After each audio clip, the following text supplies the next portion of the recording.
to be a YouTuber. I want to be a doctor. I want to be an ultrasound technician. I want to be an astronaut. I want to be a football player. I want to be a doctor. I want to be a pharmacist. I want to be a basketball player. I want to be an aerospace engineer. I want to be a surgeon. I want to be a scientist. I want to be a vet. I want to be a lawyer. I want to be a pilot. I want to be a professional dancer. I want to be an artist. I want to be a nurse. I also want to be a nurse. I want to be a football player. I want to be a movie maker.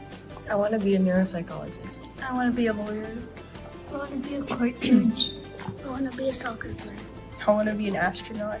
I want to be an entrepreneur. I want to be a vet. I want to be a businesswoman. I want to be a dentist. I want to be an investment banker. I want to be a doctor. I want to be a doctor too. I want to be a marketing advisor. I want to be an investment banker. I want to be a teacher. I want to be a lawyer.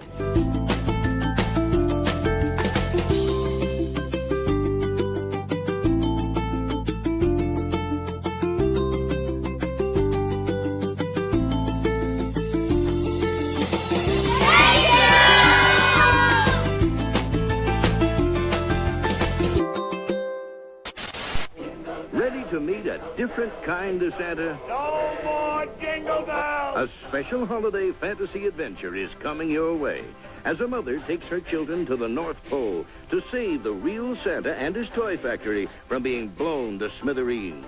If he dynamites there, it'll be the end of all of us. Chubby Bubbles graced the internet in 2009. The photo was originally posted on 4chan. Many threads called her Bubble Girl. No one knows who the little girl is or the story behind the photo until, I think, around 2013. This Imager person posted these extra additional photos of the Bubble Girl. Then I go to Reddit, same person who posted the Imager thing posted on Reddit. There's only 3 comments. The last comment says, hee hee, that's me. She commented 7 months ago, if I am in a meme that was popular in 2009, can I still get money for copyrights? No one commented on it. I know there's a comment, however, it was for an ad. And it's been archived.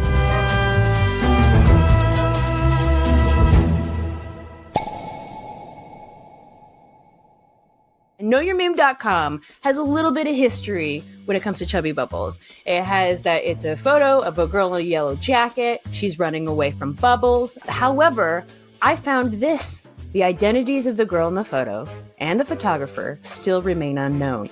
Mm-hmm. Not in my courtroom, dear friends. Not in my courtroom. I will find this woman. So I decided to email this poster, and I asked her, are you really Chubby Bubbles? And she said, yes. And I was like, can I ask you some questions about this? She said, sure. Well, she told me that she was shown the picture at the time by her brother, who liked to tease her and said, you're a popular meme. She said, I asked my mom what it was and if it was indeed me, and she said yes. And this was some kind of a christening for her cousin, and they had bubbles, and she wanted to make sure that everybody knew she wasn't running from anything. She was just having a lot of fun with these bubbles, and she's so cute. And so I got to talking to her more, and I said, hey, I don't think you should be called Chubby Bubbles in this. I think you should be called Door Bubbles. And she said, I think it's fine. I was chubby at the time. And you know what? I love a woman who claims her own thing. So that changed my mind. She also gave me her Instagram. She did not want to come on the show this evening, unfortunately, because she is her own person now. She's actually in university. She's a young 20-year-old woman. So Chubby Bubbles, no longer guilty. I vote innocent for good old Chubby Bubbles.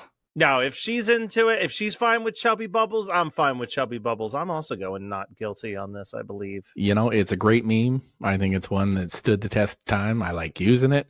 I like that she's okay with it. And if she gives the stamp, I'm all about it. So not guilty. Mm-hmm. If you're younger, that would be kind of like, I don't like to be like made fun of. But like now, it's a great icebreaker.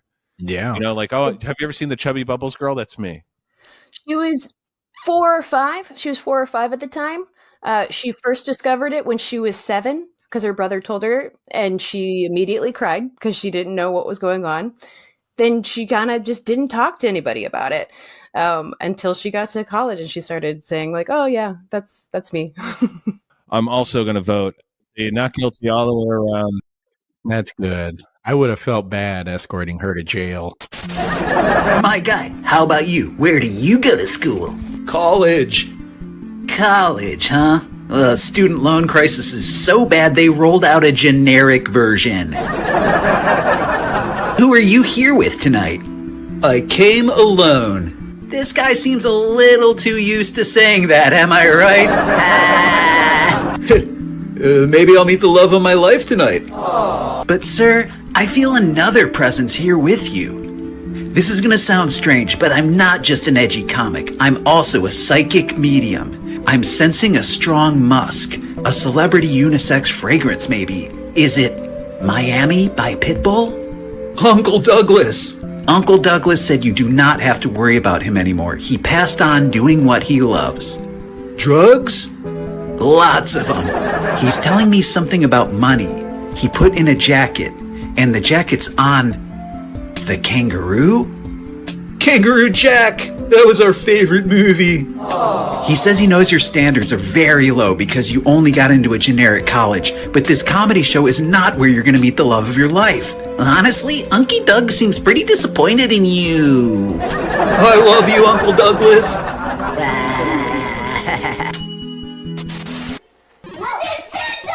What?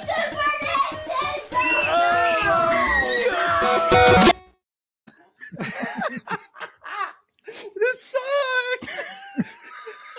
Are you talking about the podcast or the cookies? Yes. Weird but acceptable. I don't hate this as much as the podcast. Yeah, I do, I'm the going back cookies for are seconds. better than I thought. It's not bad. It's not bad. It just makes it taste like a different candy. Yeah. It's not dipped long enough to like really soak in, so it's like a. See, I'm dipping mine for a long time, multiple dips even. Why do you make it sound sexual? I'm just talking about cookies, dog. Get your mind out of the gutter. Talk about Mountain Dew, baby. Code Red. Yeah, why am I doing this again? Like, I mean, it's a nice twist to it. I go there. I go with Josh on the. It tastes like a Skittle now. Mine does not taste like a Skittle. Because you're using the wrong cookies. Yeah. We're also using a different drink. Yeah. What even? Oh, dude, I didn't put the cap on. I'm using the same drink as Derek. What's that? I'm using the same drink as Derek. Yes. I think me and Shane have the same drink, and then you and Derek have the same drink. So what's winter spiced cider? What is it supposed to be? Don't forget to blow some more air into it first, so that the carbonation lasts longer.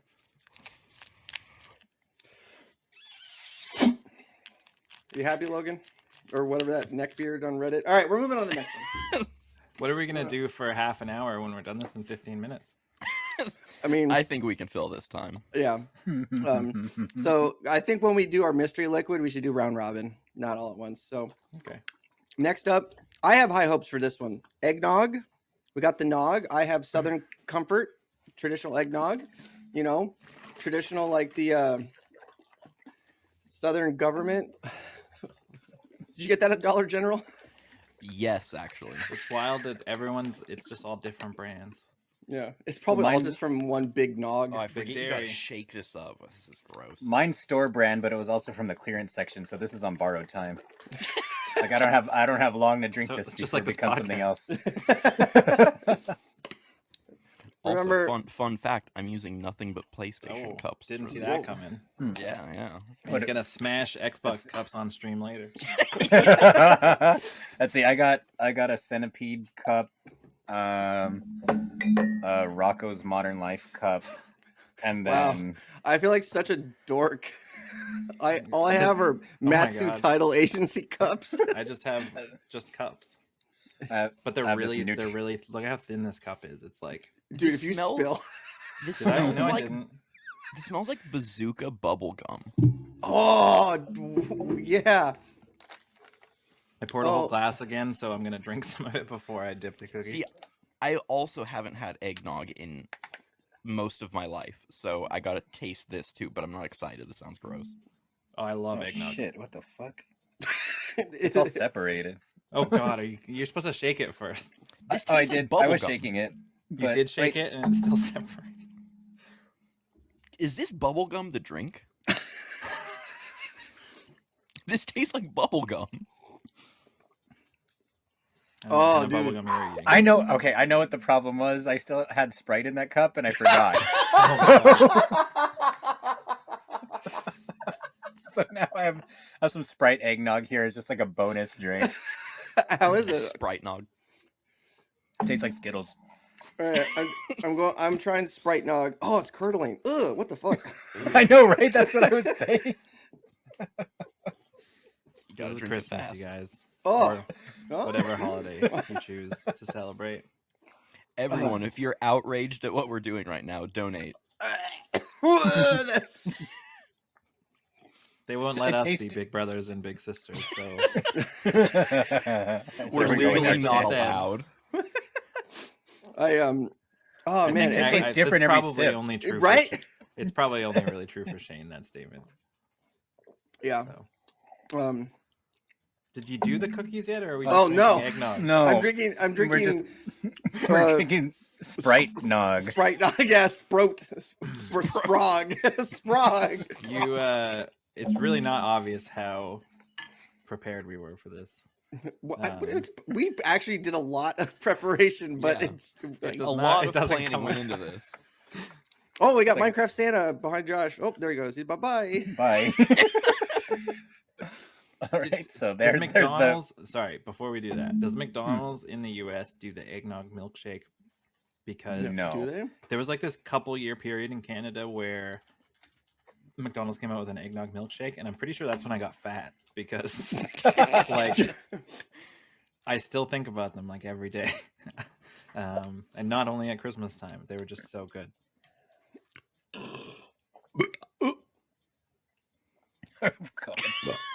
Are we prepared to dunk? I dunked. I'm dunked. Oh Okay, shit! Okay, dunk away. Oh, I got a God. burp stuck in my. It's so thick. The most entendre thing that you could have said sounded so straight. I really should have brought paper towel up here. Just one. I mean, you don't want to go overboard. It's so thick the cookie doesn't In this absorb economy? any of it. Oh, This is it's actually, like I'm enjoying this. This is not bad at all. I mean, eggnog's pretty milk adjacent, so like, this just works like any The day of the week. cookie's not soft at all. no. Yeah, I don't feel like the cookie was really soft in either drink that we just did. Yeah, Oh, like but these flavors meld well together. yeah. Bubblegum cookie. Oh, It's a bubblegum. I don't think I like eggnog anymore, or I just anything Sprite that's Nog ruined it. or anything that's like flavored with alcohol makes me fucking sick. Is that like a, could've is got that it like a pre-mixed alcohol eggnog? No, it's not alcoholic, but it's like flavored with southern because you're supposed to make Right. it with whatever Like, isn't it rum? bourbon. No, I don't know. I mean, mine In was just regular eggnog. In Yeah, me too. 1874, in 1874, M.W. Herring took harsh whiskeys of the time and mixed them with his own blend of fruit and spices to create a whiskey that would be enjoyed comfortably. Since then, Southern Comfort has been spreading the soulful and vibrant spirit of New Orleans. I'm using the wrong accent. Fuck, New Orleans. I gotta, Gnarly. I gotta do a control cookie in water real quick. Oh, God. God. Cleanse my palate. Reset the palate. Yeah. How many PlayStation mugs can one man own? I Who's have. hitting their mic? Someone's hitting their mic. Is Is it it you, me? Shane? Is it me? I'm not I'm- moving. My mic is suspended from the air, so I don't think it's me. Mine's in the air.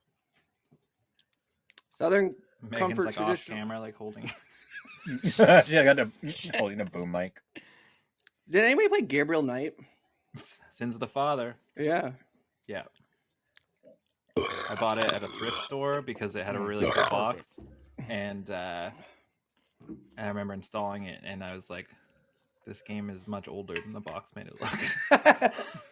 God, the cookie in water after both of those is just so good. All right. Oh God. Is that loud? Is that the dinner bell?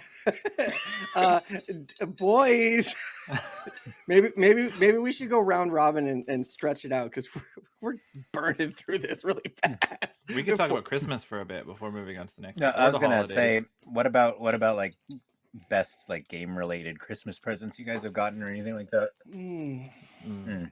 The question we answer every year. Yep. When we have too much time. Well, this is. We never answered that on dynamic resolution. I drank the Sprite Nog by mistake. Fuck. Oh. I already finished my Sprite Nog. Oh. Watch us not get invited to do this again next year. watch us just watch the whole live stream and then never pops up. I mean, it would be better for it, I think. I don't know. I saw. What if they watch us and like ask for their money back? I was watching. Katie was posted like a preview of what she was doing on her Instagram, and she was doing rotoscoping. I was like, "Whoa, fuck!" We're dunking cookies. We're dunking cookies with fucking Steam Deck fireplaces and paper. I printed a fire. So essentially drinking 2 glasses of eggnog back to back was not the best idea. I don't feel very great now. I'm also lactose intolerant, so see, you should have taken your lactose pill. I took my don't, though. lactose Like, pill. I could have sent you one. No, like I've had the same bottle for like 10 years because how they're probably expired. They gave up. Why are you using them? Because I forget every time, and you know, I can't even take like just keep it in your wallet medication next to your without condom. reminders. The killer condom. Oh, don't bring that up. Merry Christmas, kids. So far, out 1 out of 10, how would you guys rate each of the liquids with a cookie so far? I would say the Sprite was 5, and then the eggnog 6 or 7. I don't know. It's making me sick. This is gonna quickly turn into the Mega 64 Christmas cast. If anybody's watched that, they just end up puking the whole time. Josh, your rating? I would probably say the Sprite was like a 6 because it made it taste different. And then I agree. I was gonna say 6. It was all right, but not great. And then the eggnog is like a 5 because it didn't absorb at all, and it just felt like I could have eaten and drank them separately and got the exact same experience out of it. Derek? I think I'm gonna go with like a 4 on the cranberry ginger ale. Like, I didn't hate it, but I would never do it again. The eggnog's got to be like a 9 because I love eggnog, and it just felt like it added to this cookie form. Again, it's just milk and cookies adjacent. So, See, Yeah, but it's not getting would soaked give- up. It's like just a cookie. Yeah, like, I would okay. I'd give the eggnog like a 3. It's like it's edible. It's I not guess water. It's it not makes water. it taste. It's not water. Yeah. Well, it's Water's already milk, 10. so it's already milk, so you already have something against Yeah, it. I'm already biased against it, whereas Is it Derek is milk? biased for it. what do you mean? Is it milk? It's just like fucking thick flavored milk, isn't it? I thought it was Egg eggs. milk. You thought this And whole nog. jug was just eggs? Yeah. How did the eggs get into It's that just form? egg yolk. Like Fucking- somehow cooked and like safe to consume? It's ultra pasteurized. Ingredients: milk and cream. Jesus. Corn Mine says syrup, egg. grade A milk and Did you say cream. corn syrup? Yeah. Man, they put that shit in God. everything. Corn syrup, sugar. Wait. What the fuck, Southern Comfort? Oh, this is. No wonder I'm Milk- feeling so bad. I think I drank a quarter of this thing, and it says it's 16 servings. Half a cup is a recommended serving. Holy shit. Yeah, here too. Yeah. This ingredients: milk, cream, Wait, high why does fructose, your American drink say the serving's half a cup? 120 mils. Why are you using Mills? It's got them both. What's the question? Oh, okay. Look, it's got them both. But why do you default to that? That's not like. Not I said half a metric. cup. I know, isn't? But a cup is 200. Oh, is a cup?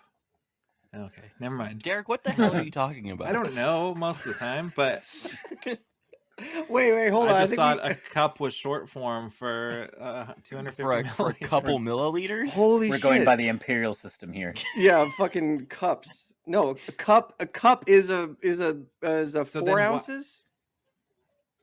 So okay, so they're both just like. So a cup is just a different measurement from what do you ounces call milliliters. what do you call this? All of this. That's like a liter. Yeah, no, it's 1 quart. Okay. Did you think cup was part of the metric system? I think he just thought it was like weird slang. Yeah, I just thought it. Yeah, or maybe literally 1 cup. Like, no matter how big the cup is, however much you put in that cup is. Well, and it just like on mine, it just the first thing it lists is per half cup versus. I mean, I guess like cup is it's a more casual phrase than 125 milliliters. I don't know. Just ignore me. All right. So anyway, my Should we ingredients move on are to the next one? Are milk, cream, high fructose corn syrup, sugar, corn syrup again. Oh my god, egg yolks, natural and artificial flavors. I love this one. Syrup again. Dude, this one is real good. Spice. Fat-free milk. Why more milk? Guar gum, You get to, carrageenan, mono, and that's diglycerides. a lot of ingredients in your eggnog. Dude, they got turmeric. Contains milk and egg. Mine's All got right. cellulose gum. What the fuck is this? Annatto extract. Yeah, I got annatto and Mine's turmeric. got annatto, yeah. Yeah, I've got annatto and turmeric. I only have corn syrup once, though. Carrageenan? Yep, I've got that. I don't have mine. Does Carrageenan. not say corn syrup at all, but it does say sugars, and then in brackets sugar, glucose, fructose. So Yeah, mine has sugar twice and corn syrup once. What the fuck did we just drink? It's like mine's. I'll read mine. It's like pasteurized, homogenized skim milk and cream, high fructose corn syrup, sugar, egg base, which in parentheses is egg yolk, sugar, guar gum, carrageenan salt, artificial flavor. It doesn't even tell you anymore. It's just artificial flavor. And spices, natural and artificial flavor again. So 2 different types of artificial flavor. Annatto and turmeric extracts for color. Vitamin A palmitate. You got vitamins in yours? Fuck. fourth ingredient in mine is water, which must be why it's so good. Oh, there's no water in Because mine. there's actually something drinkable in yours. Fucking. We're just reading ingredients for the kids, guys. This is great. Yeah, absolutely. Right? Should Drink we your move co- on to the Teaching next them how to I've got read the my nutrition label. Yeah. right. Drink your corn syrup. Okay, so next We one. can do shampoo bottles next. Drink your shampoo. Just for kids, no tears. L'Oreal, baby. All right, so we wanted to stick with the holiday theme. And what's a good normal holiday thing? Beverage. A holiday thing. It's A good That's normal right. holiday thing. chicken flavor ramen packets. That's right. So Logan's doing his I'm up. mixing it live on air, so none of you guys doubt us. Do you just are you just mixing it into cold water? I And mean, is I it the same microwave. water that you dipped a cookie in already? No, I have a bowl of water I microwaved. Okay. Shane's looks like dehydrated Piss. person urine. And mine's kind of hard to see. It's already in the cup, but Yours is like well said. pre-digested, like gamer girl ramen, right? No, well, this is kind of. Oh my this God, the one smell. was dinner, and because I Just didn't the want to buy chicken. leftover- Yeah, like I didn't want to buy chicken broth and waste it because I wasn't going to use it for anything. So we just So had you get ramen one for chicken dinner. packet ramen. Yeah, like we had ramen for dinner and just tried our best to fish out anything that wasn't liquid, which I don't think I succeeded too well looking at it. So probably gonna have like a noodle hanging off of this cookie at some point. All right, why don't you take it, Josh? You go first. Let's hear it. Let's Yeah. see it. All right, let's see. Oh God, this is terrible. God, the This just fire, looks the so sound of the bad. fire just scared the shit out of me. Dude, same. Oh God, I wish I had that the, absorbed like- quick. I wish I had the dynamic resolution turn this shit off, ready to go, but it didn't automatically load this Good, time. And good. We've never needed it more than now. It wouldn't show up for this. It's like, yo, dog. All right, Logan. I have low expectations. God, that for thing this that just one. ran by on Josh's screen scared me. It's like a jump scare. We're pleased to meet you. That's rough. I don't know what It's you're like doing, Shane. It's just like someone dumped fucking salt into the, like a pile of salt into the cookie. Oh yeah, that's horrible. It's got multiple weird flavor profiles. All right, we're going. Holy shit! I think probably because it's hot. It just fucking. Mine's not hot anymore. All right, here we go. That was weird as fuck. Oh. Oh. You gotta eat the whole thing. Oh. That's miserable. I had to move that bowl out of my line of smell, you know. Yeah, I don't think I can do it. No. I'm complaining, but I double dipped, so I don't know. I just had to double check. I just had to double check and make sure that I experienced what I thought I did. The worst part about that was that because it's like a water base, it absorbs. Like it absorbs quickly. See, it absorbed it. Well, no, that's why this is so bad. Is he actually throwing up? Oh my god! Dip your next cookie in the barf. You got the mystery liquid ready to go.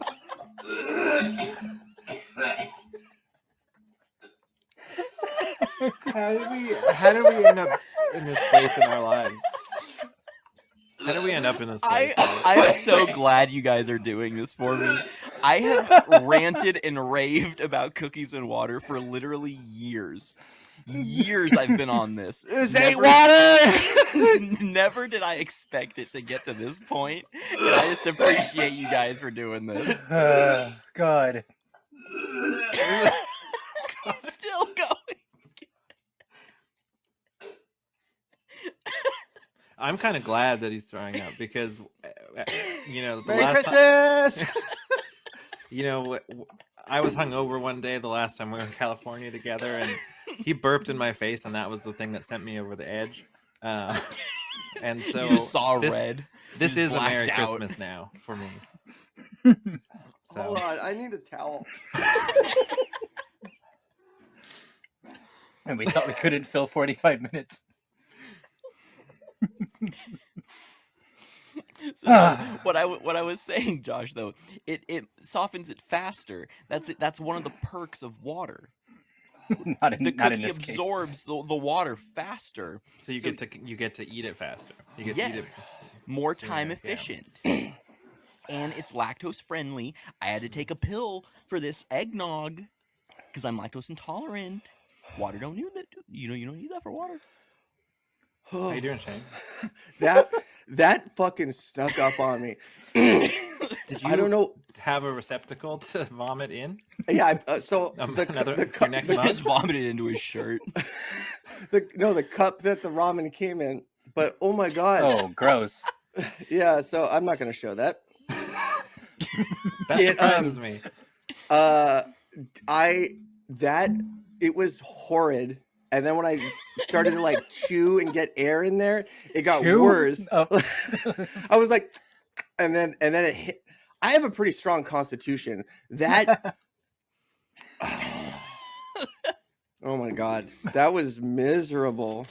What the fuck? Oh, all right. Merry Christmas for the kids.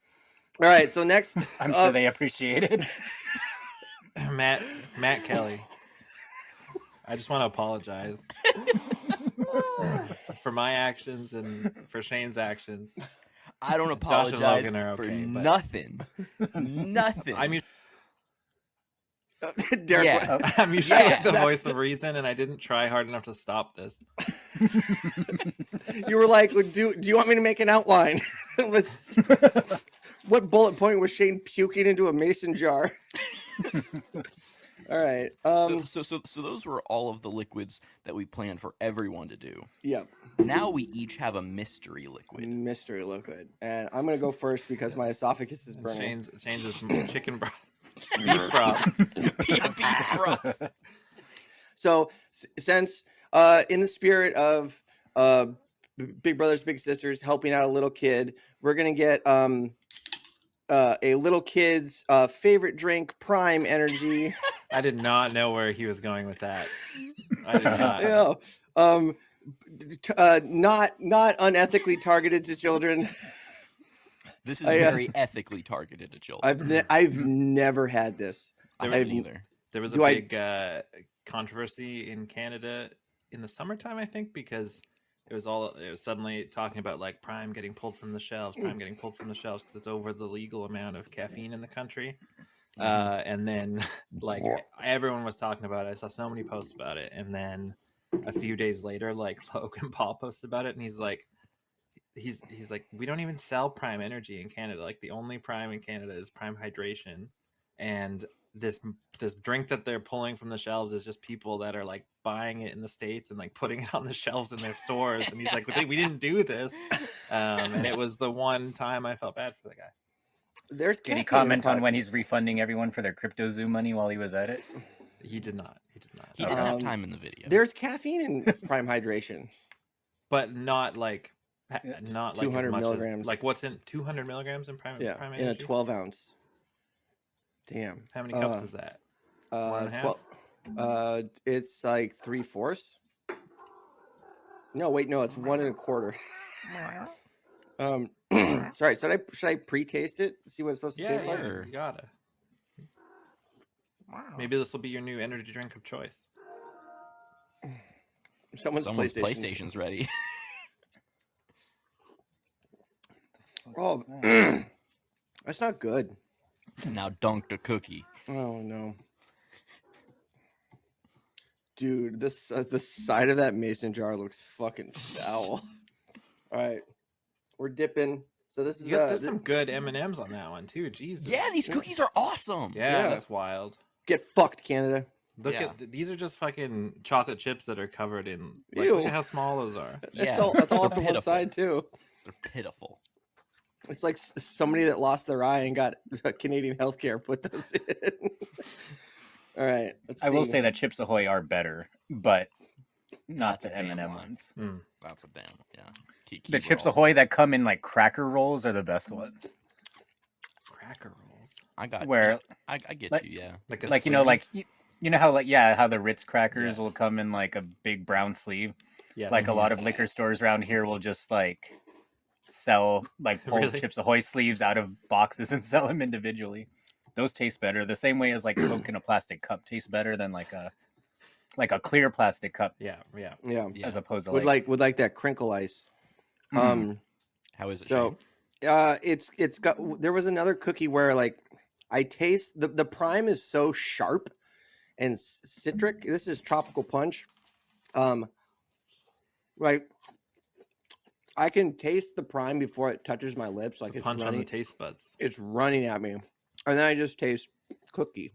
And so it's like efficient, but everything's linear. It's like a Sour Patch Kid, you know. Like first it's sour, and then it's sweet. Yeah. It's still. I mean, Prime is really not good. Josh, what's your liquid?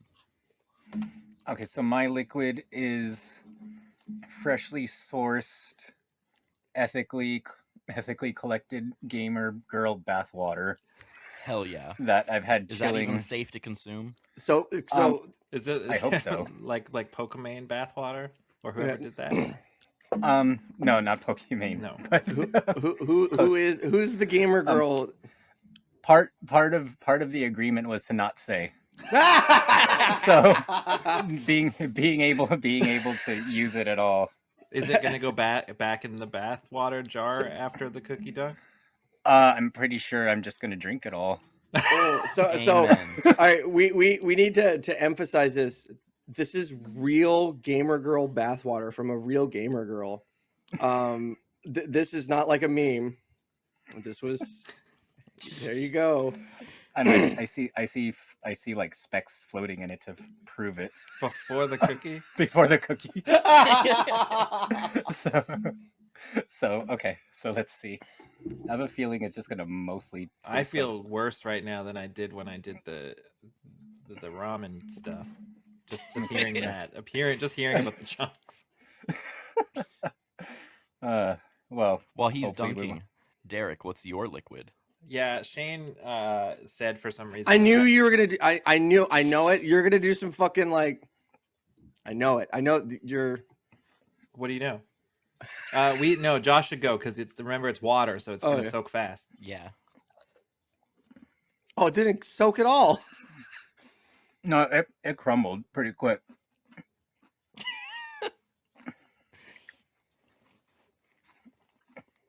I hear this fire over my shoulders. Is it like soapy bath water? Is there soap in it? No. I wasn't willing to go to the emergency room for this. So. Yeah, no, that's why I was curious. Is it even edible? So why are you here? Is it why... the edible kind of bath water? That's what you're asking? So why are you in the emergency room tonight? Did it for the meme, dog. Shouts out. Did it for the kids. Did it for the kids. Shouts out. Boys and Girls Club. Oh shit, it's falling apart in there. I mean, you've done your duty. The Call of Duty. Modern Warfare 3 in stores now. F to pay respects. Oh, wait, no. This one. No, that's backwards. Oh. Yeah, the other one was right. So it's like it doesn't really affect the flavor much, but it's like, gushers. Yeah. Like when you bite into them and gush. Yeah. So that's like biting into the cookie. It was like a gusher, and it was kind of gross. Like every bite I took, it was just like more and more liquid filling up. Really? And it was just, I don't know. I'm not a fan. That was not the best. Better than the broth though. Dude, I'm gonna send you guys a photo of. Please don't. The broth. So. While he's doing that, Derek. I'm not gonna. I'm fucking blocking back this to chat. Shane, I started saying something, and then you were like, "I knew it. I knew you were gonna do this." Can you explain? Well, no. Go ahead, and then I was just gonna say Shane said that I had to have alcohol, and he suggested like Southern Comfort or something, which I don't even think you can get here. So I am going with whatever this is.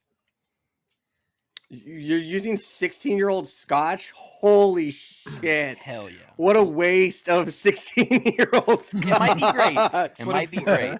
What a waste of bathwater. Yeah. From your favorite gamer girl. I mean, I could get more. Okay. Oh, that smells It's like nothing like aged whiskey for the kids. I'm just gonna pour a little bit. I'm not gonna just because it's not cheap. So pour it straight on the cookie. I don't care. Yeah, like I do have to say, like it smells great though. Oh no, not if you get too close though. This is more of like a cookie bukkake than a cookie soaking. So you have a cookie soaking in something? Eggnog. I wanted to see if it actually gets damp. It just comes up dry. This is probably more like a water thing where it soaks up pretty quickly. Probably. This one's for you kids. Oh my god.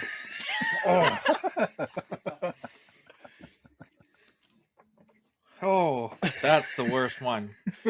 Oh my god. Because you got 16-year-old fucking single malt scotch. Is that not good? No, that's really good, but that shit probably not for cookies. It's burning my tongue. That's so much. So so Derek's the only one that consumes alcohol now, but I've consumed a lot of scotch in my day, and that blew my. I said get Southern Comfort because you can at least. I don't know what that is. I don't drink. I don't know. It's fucking. It's fucking. I usually just have whatever Amazon gives me for free. Wait, Amazon just gives you liquor for free? Well, at Comic-Con and stuff. Oh. Oh my god. Yeah, that burns. And This it's- like harkens oh, back to like eating that giant water bug at Comic-Con and how terrible that was. a water bug. You were there, I think. What bug? Oh, the bug at the At Tomb Raider thing. Tomb Raider thing, yeah. Oh. Oh my god. Oh, that thing scared me again. Ooh. It's a terrible night. See, like I remember just like how warm and painful Yeah. it's like. Well, and it probably like you don't let it linger in your mouth, but when you have to chew the cookie up, it's like my tongue is on fire. And you're still going Fuck, that's too. it. What a trooper. Drink the rest. No. Oh. So my mystery liquid. This is doubling as a political statement. Pepsi, bring back regular vanilla Pepsi. Pepsi Nitro sucks. Hey, that Nitro sucks ass. I was just gonna say it sucks ass. I hate this shit. It's like drinking flat soda. No, I was just gonna say they just fucking canned flat soda and resold it to you. I spilled some on me. It's better. Thanks, Pepsi. Better, This is your doing. better to spill it on you than drink it. Honestly, yeah. For anyone who doesn't know, Pepsi Nitro, it's nitro infused soda, like they do like Guinness or something. I don't care. It sucks. But I don't think they let that into Canada actually, so I wouldn't have been able to find. Yeah, that. because it sucks.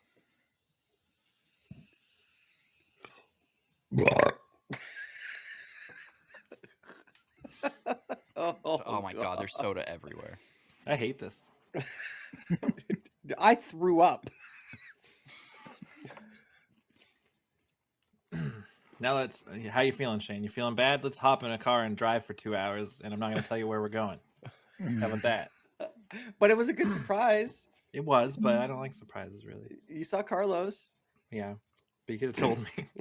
I don't know. I was in a weird. I mood also that missed. morning. I also only got to go on one ride at Universal Studios. Listen, I'll make it up to you. All right. Okay. Logan. So, we're airing Christmas grievances. Derek, I'm sorry. I was grumpy. I was in a weird mood. Okay, you were screaming at me for hours the night before. I was a little stressed out. So yeah, that wasn't as bad as chicken broth. But it's still not good. Was it better than just drinking the Pepsi, or like did it add anything to it? They're equally bad. I don't know. They're bad for different reasons. We need Crystal Pepsi back. Yeah, Bring Crystal Pepsi back. Yeah. All right, we got just a few more minutes left. Logan, do you want to bring in your ringer? Yeah, I have a grand finale. Because water. this is all my stupid idea. In honor of Hot Ones, I'm gonna do a last dab with the end hot sauce. This is like 6 million Scoville units. I'm gonna do a dab on a cookie.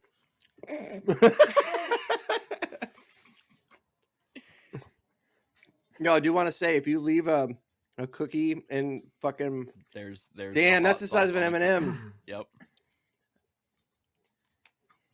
An M&M mini maybe. I can't really dunk it. Oh my god.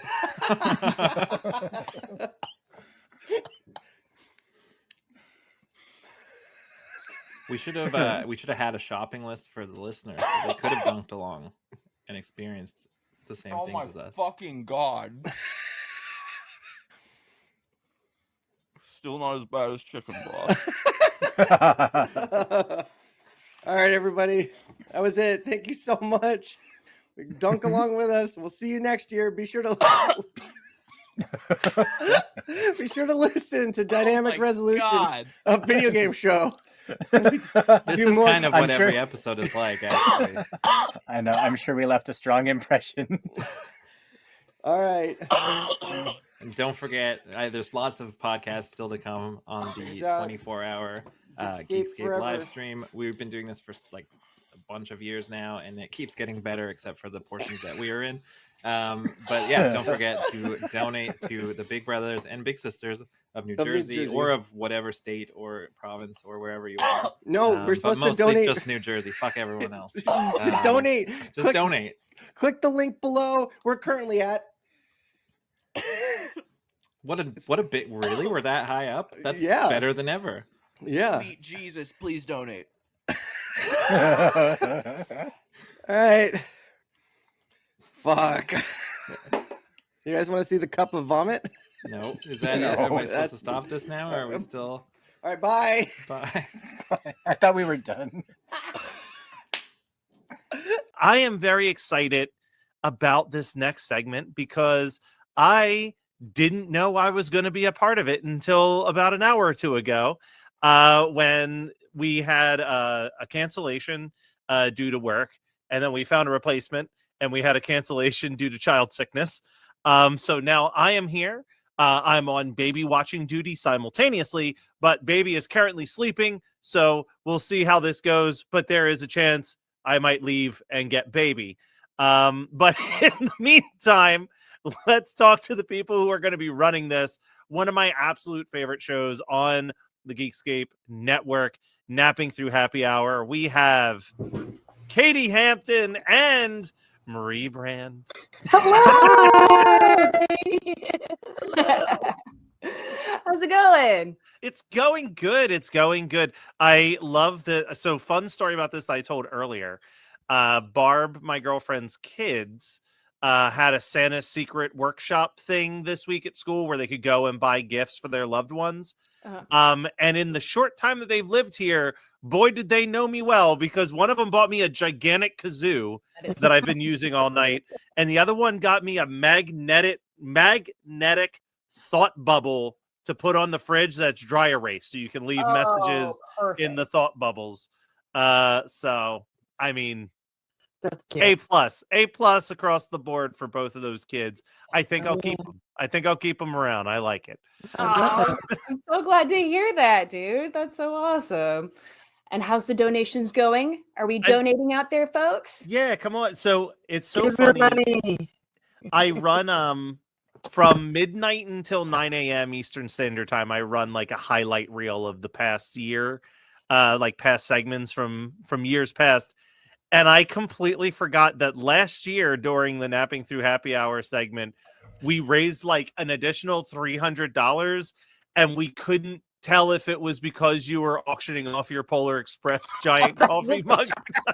I'm pretty sure it's still here somewhere. I actually don't know where I put it, but oh yeah, it's just right here. Hold on one sec. Yeah, this jacket.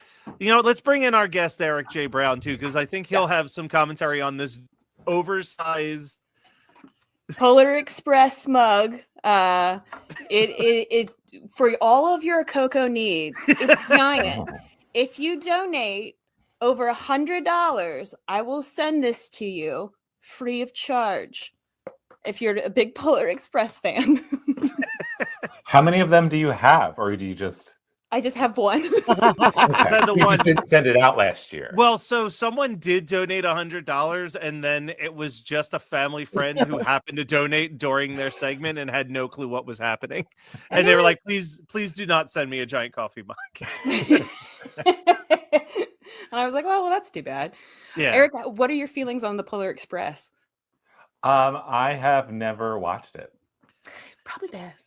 I was gonna say, as much as I'm a Christmas guy, I don't think I've seen it in its entirety. The animation freaks me out, and I usually tap out. I've seen clips, and it's the whole uncanny valley thing is very creepy for me. And like, I don't mind. I've seen the Christmas Carol with Jim Carrey. I watched that. Yeah.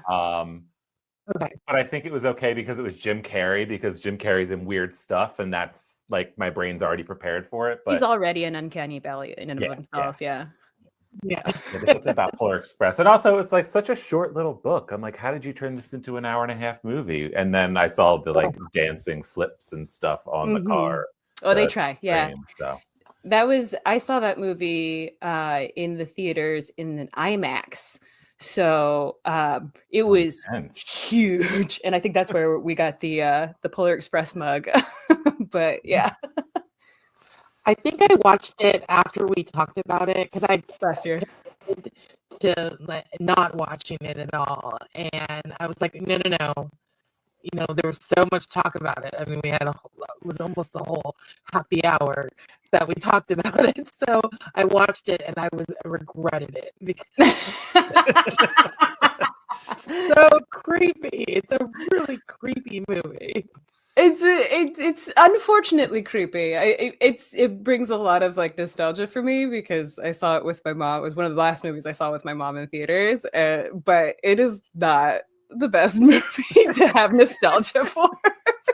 So, can you spoil it for me? And if anybody's watching right now, just kind of cover your ears. I'll give you a thumbs up if you don't want it spoiled for you. Why is Santa kidnapping all of the children and taking them to the North Pole? Well, it's Christmas Eve, and they don't have enough Christmas spirit, so they get carted onto a train to reinvigorate their Christmas spirit with hot cocoa and lovely sweets, and then they get to tour the North Pole through the Polar Express. And many things that are going on that trying to make the Polar Express not get to the North Pole, I think. But also, yeah, it's the animation that's weird. It's like it's a thin storyline, I'd say. It sounds like the children are just hostages at this point. No, it's 100% that. Yeah. It's kind of like the show 100. And they just like throw them on a train and then they have to survive in the North Pole for like a couple of hours and then they get carted back. Thousands of them are ripped apart by polar bears because there were polar bears back then. Well, that's a movie I would have watched. I would have enjoyed it. Polar Express, the 100 edition. Well, I mean, I think all of you missed earlier today when I played a marionette Christmas special from like the 60s to kick off the live stream. So, I mean, in the grand scheme of kind of can't look away, but a little scary, Uncanny Valley, I think that's right up there with Polar Express. Oh, 1000%. That's creepy. So, Marie, let's start talking about what are we doing here. You are the game master today. I am, and it's actually. I mean, we're doing an abridged or abbreviated version of the full game. But today we're playing. I can't believe. Well, here we go. Can you see it? I can't believe I did that. I can't believe I did that. From the makers of Mortified, which speaks a lot to what this game is all about. But essentially, we're all going to tell some fun stories about our life. We're going to get to know each other a little bit better, and I think that's perfect for this group. I have some great memory cards here. We decided to do it a little different than the game is actually played, just for internet's sake and just to make it a little easier. But I'm going to reach down into my random grab bag of memory cards. I'm going to pick them. I love that you can't see with my green screen. My house is a mess, so I had to do it. But I'm going to reach down into my little grab bag and at random pick out a memory card, and you're going to tell us a story about a moment when something similar happened to you that fits with this card. But I'll just give you an example. Let's see here. A moment when you were painfully uncool and the biggest misfit wins. So we would all tell a story about when we were painfully uncool. I've got plenty of those, so we don't have to start with this one. But I'm just going to go for it if y'all are ready to share a little bit more about your painful memories. Let's go. Let's unpack some trauma. Yeah, Yay! That's Master Happy Hour. That's really what we're all about. All right. All right, here we go. I'm excited to learn more. I'm shuffling these cards badly. I'm just going to pick from the top. Hopefully it's a good one. Today, our first story is, oh God, a moment when you were irritatingly responsible. Biggest den mother wins. Oh, okay. I already know the story I'm going to tell. And this one isn't even that far behind in my own childhood. This is like in the last 10 years. Okay. So my family took a trip to Disney World, maybe 2018, 2019. And my brother was staying at a different hotel than the rest of us. Him and his fiance stayed at one hotel and we stayed at another. and my brother booked us a character's breakfast at Bell's Palace. And so we get to the front and we're waiting for my brother, who texted us and said, like, hey, just parked the car. I'm on the boat on the way there. I should be there in the next like 10 minutes. And we walk up to the front and they say, is your whole party here?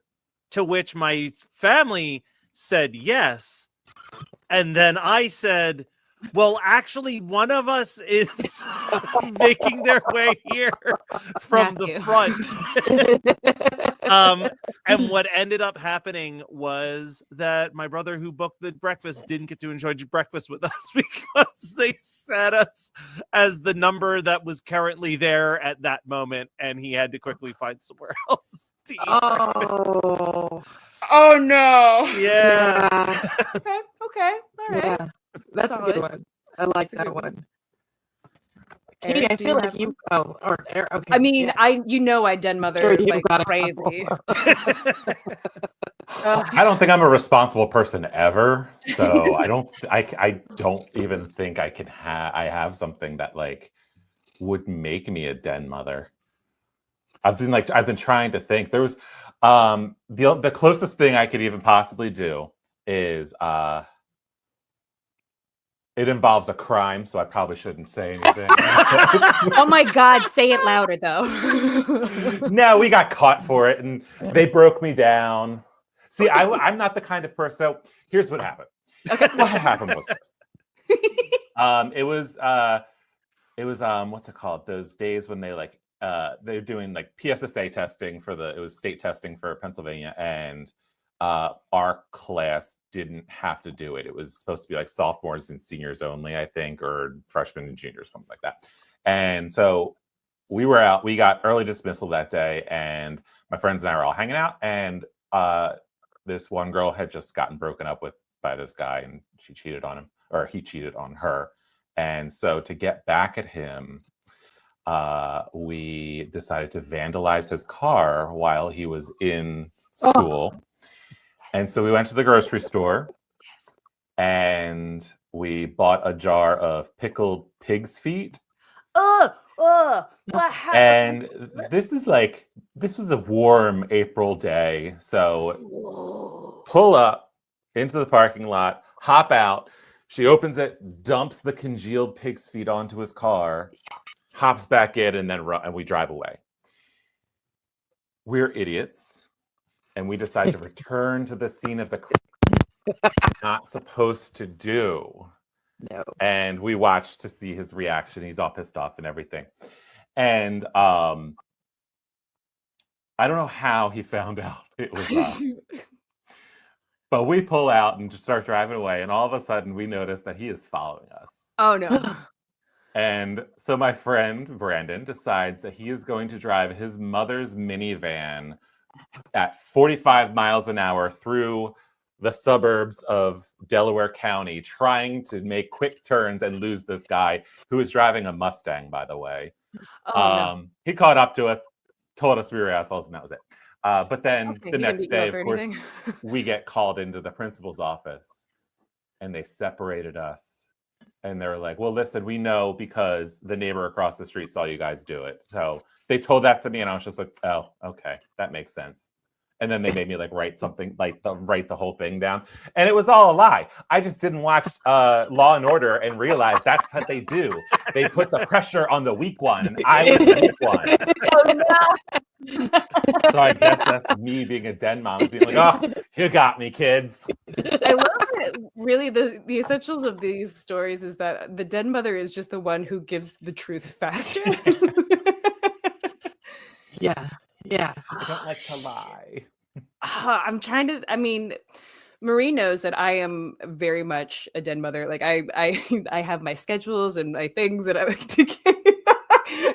I sent Marie a invite link for today with like notes on people that we were gonna have on that I had to delete. But yeah, no, I can't think of anything off the top of my head unless Marie, you could think of something. But I know I've ruined some parties. what I was gonna say is I have something very recently that I did, and that my partner gives me a hard time for. So every year, and I don't know if this fits, but I'm telling the story. Every year, my mother at the high school she works at puts on a very big what is it called? Where you walk through a haunted house okay. for her and the high school kids all build one, right? Yeah. And it's really good, and they take the money for charity, well, for the band to earn money so they can go on trips and things like that. So it's a big deal, and a lot of the community comes together to go visit it, and like people stand in line, and it's like an hour and a half line to get through this haunted house. So I was already like revved and ready to go, and we have been standing in line for probably an hour, and these two young high school girls started to sneak up beside us, and I was like, oh, I think these girls are trying to cut. Now, mind you, they're like, that is one of the things that is a pet peeve of mine, to try and cut. Don't you do it? I don't care if you're old. I don't care if you're in a wheelchair. I don't Get care. to the back of the line. You gotta wait. I've been to Universal with Marie. I know this. Do not cut. So it was short and simple. I told on them very quickly. So it is about telling the truth. Yeah. Yeah, it is. It's about telling the truth.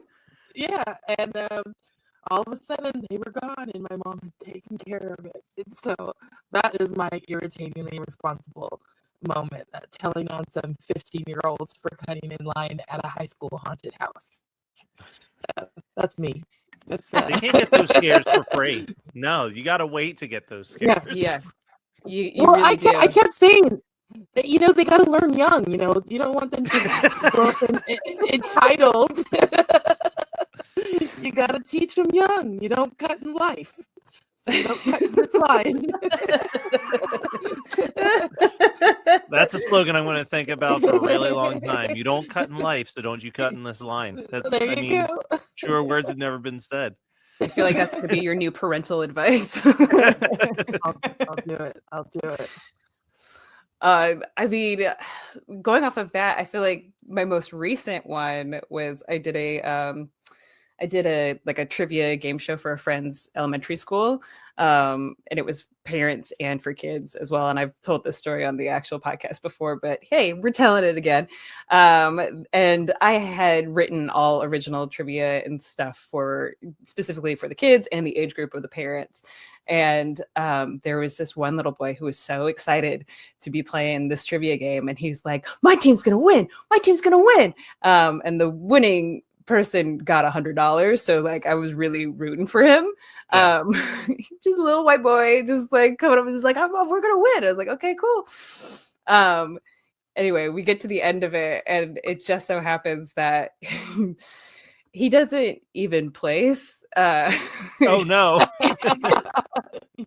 In it, like his team doesn't get anywhere near enough points. We even had like if you make us laugh, like you get extra points for that, and we would give him a prize.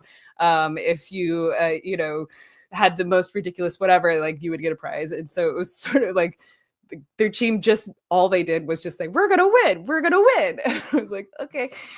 And so I had to read out all of them, and this kid is just so prepped and ready, because every chance he got, he would come up to me, any break, he would come up and just be like, "Because we're winning, right? Are we winning?" And I was just like, "I don't know, man, we'll see the final points." And I was like, "Watch the points on the screen as they come up."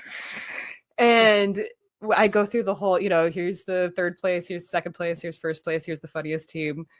And then when we finally do first place, his face falls so devastatingly hard. And he just like stands there, and everybody is like saying thanks, and they're clearing out and everything like that. And he's still standing there, and he starts to cry. And I was like, buddy, you played a really great game. I was like, I was really rooting for you guys. And he was just like, okay. I was like, I'm so sorry, buddy. And I was just like, it's just not how the points worked out. And I was like, but like, that's okay. And as I told one of our Alyssa, our guest, when I told this story on the podcast, I couldn't help but think, because it was the week of the election results, I couldn't help think, you gotta learn now. Yeah. You gotta learn now. Well, like, but you know what? I'm going to bounce that back on you, because here's the thing I've learned. 20? Yeah, here's the thing I've learned. No, not that. As someone who has been around children in different capacities, be it like a mentor or whatever, if you know that there's bad news that's about to happen, you just like kind of ghost a little bit. Don't make eye contact. Don't look. I tried to. It's not your job to teach them how to be a good winner. Like, that is all on the family. And I think a future white man will be okay. You know, yeah, they're gonna win a lot. Historically, things are gonna play out all right. You know, and like honestly, it was the only white male tears I saw that day, so it was kind of nice. Yeah, look, like he's not gonna get used to no. So might as well start young. Yeah, you started it off like he's like, oh, that's a thing I might hear sometimes. Yeah. Yeah. I think we're ready for the next one. I love it. Okay. I just happened to pull up one as we were speaking, and this probably fits in my last story, but a moment when you were a pain in the ass. Biggest annoyance wins. Ooh, that is a good one. Because I am also of the white variety, and I know I've Karen'd a couple times. I was like, I've got another line cutting story, but man, line cutting stories are like your core. Kind of think of like, so I worked in like retail and tech support and all of that, and like you would think that would make it where you are less likely to like put on the like I need to speak to a manager voice, but like I think that there's also an element that comes in where it's like, well, I know how I would have handled this phone call, and this person is going about it the entire wrong way, so like I need to work my way up the chain to like the person who's going to give me the answer that I'm looking for. Mm-hmm. And I'm just trying to play back a few of my recent support calls with Apple because they're usually pretty prime for like you need to get moved up like one or two rungs to get to someone who will just like talk to you like as a human. Yeah, like it's like I know how a computer works. Okay, like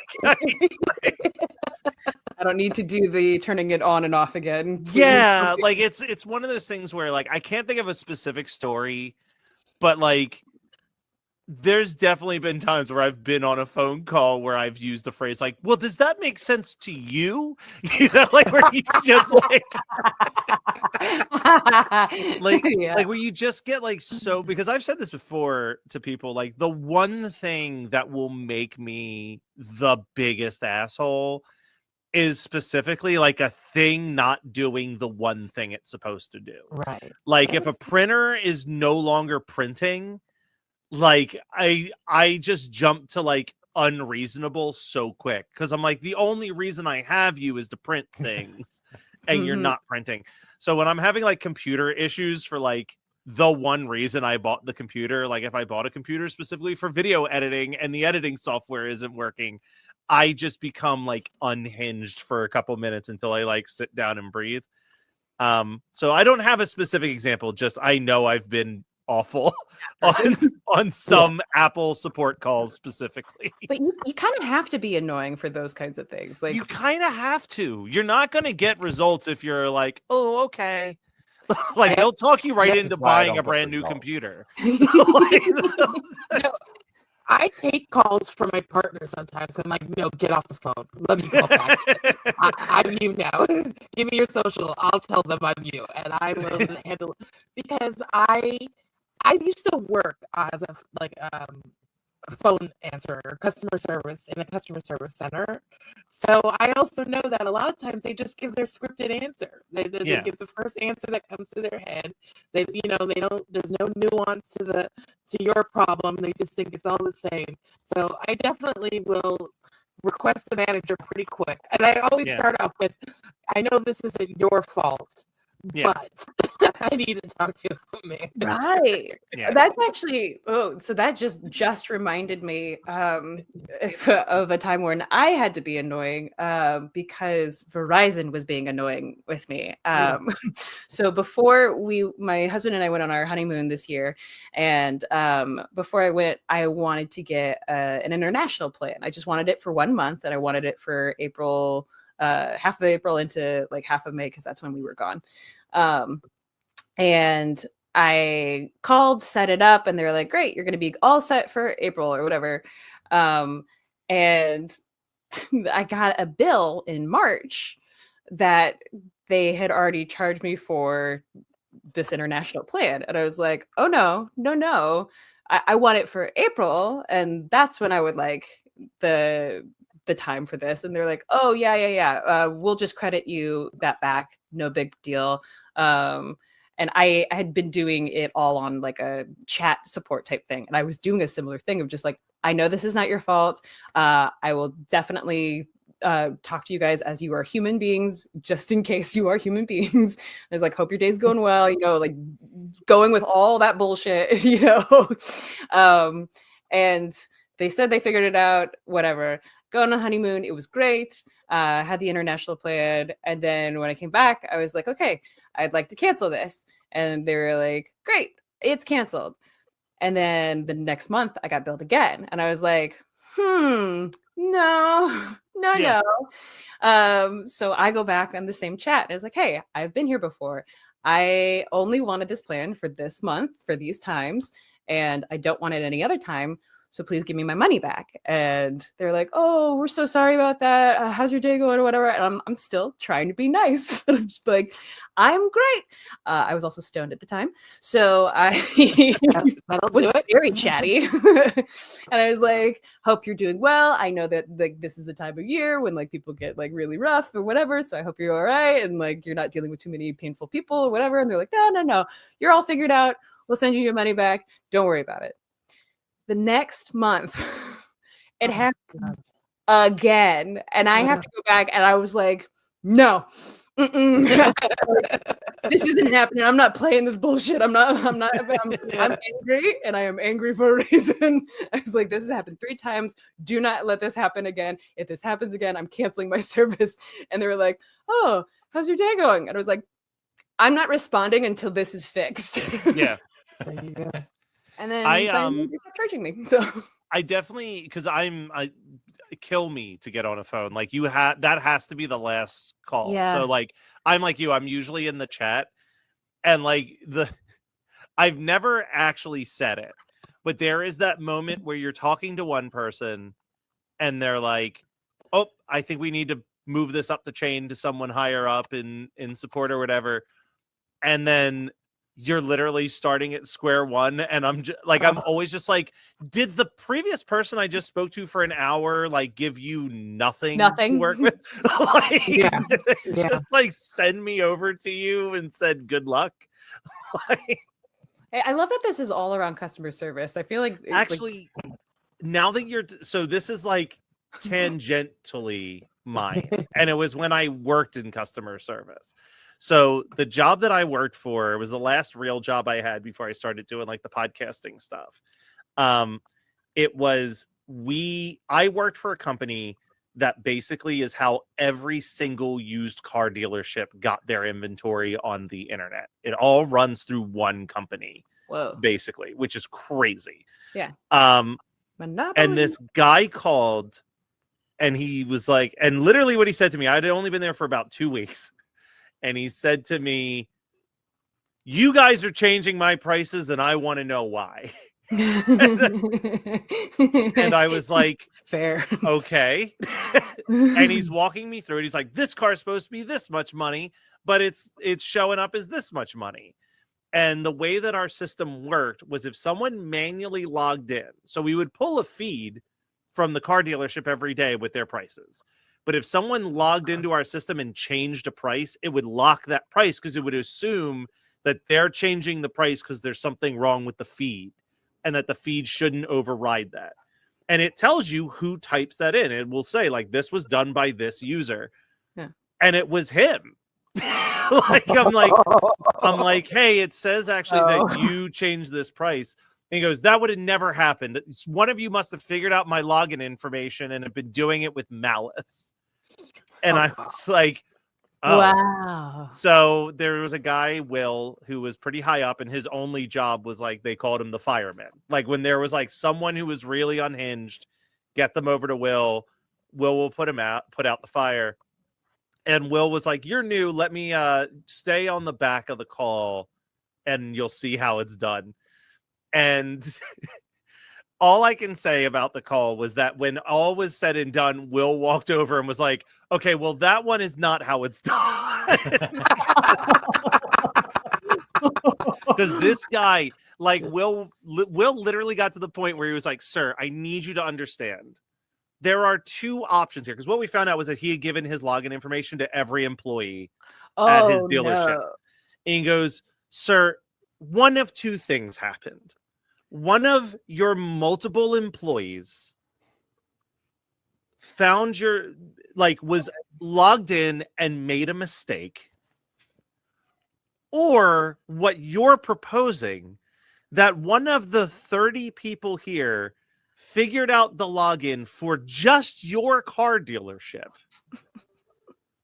Out of all the car dealerships in the entire United States, and logged in to maliciously make your car $100 cheaper for no reason. He's like, now, which one of those options seems more realistic to you? And he goes, I only hire the best, so it has to be one of you guys. Wow. And then I heard Will really become an asshole.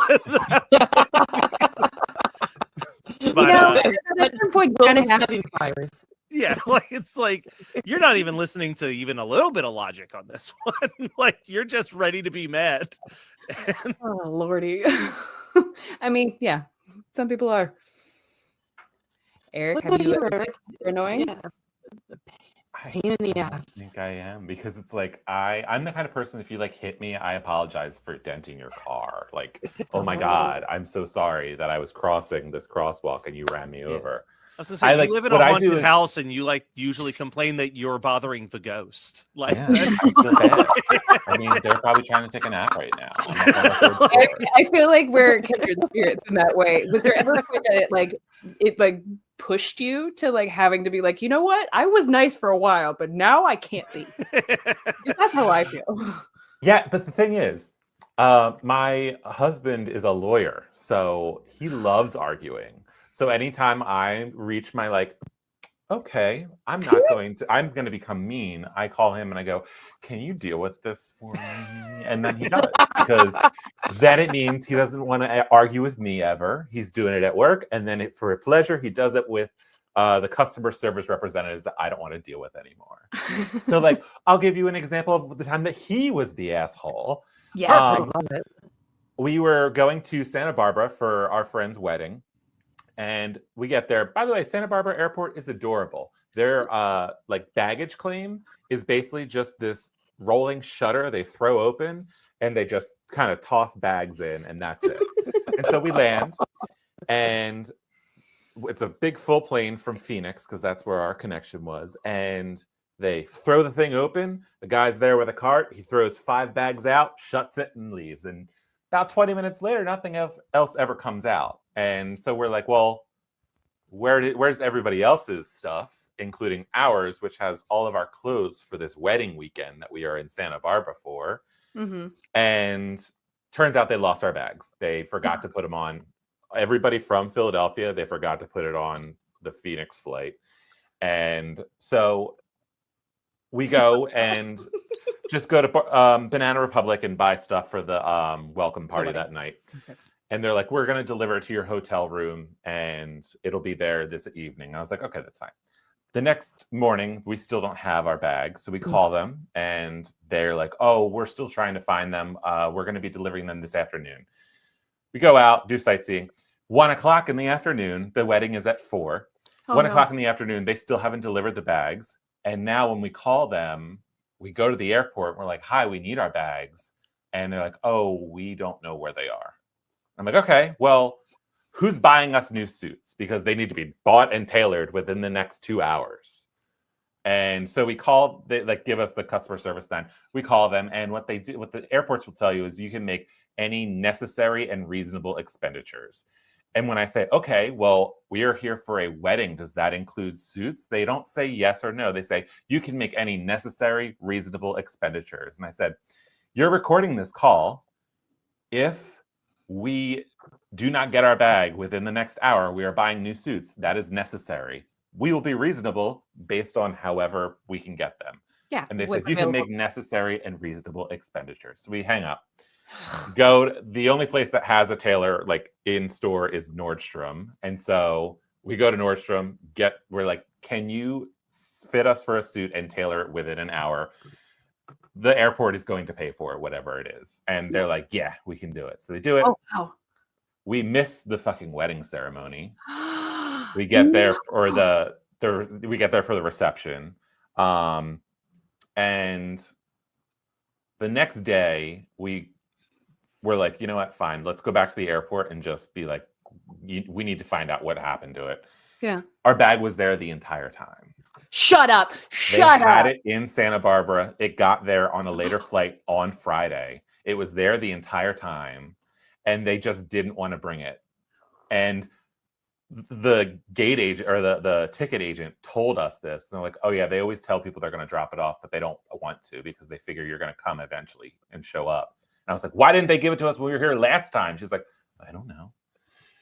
What? So, we go to submit all of the receipts because there's like an online form, and they deny it. It was like $2,500, by the way. Yeah, so because they deny it, suits. and they do not realize that my husband is a lawyer, and so he just writes up a letter and says, "I am a lawyer. I am representing myself and my husband.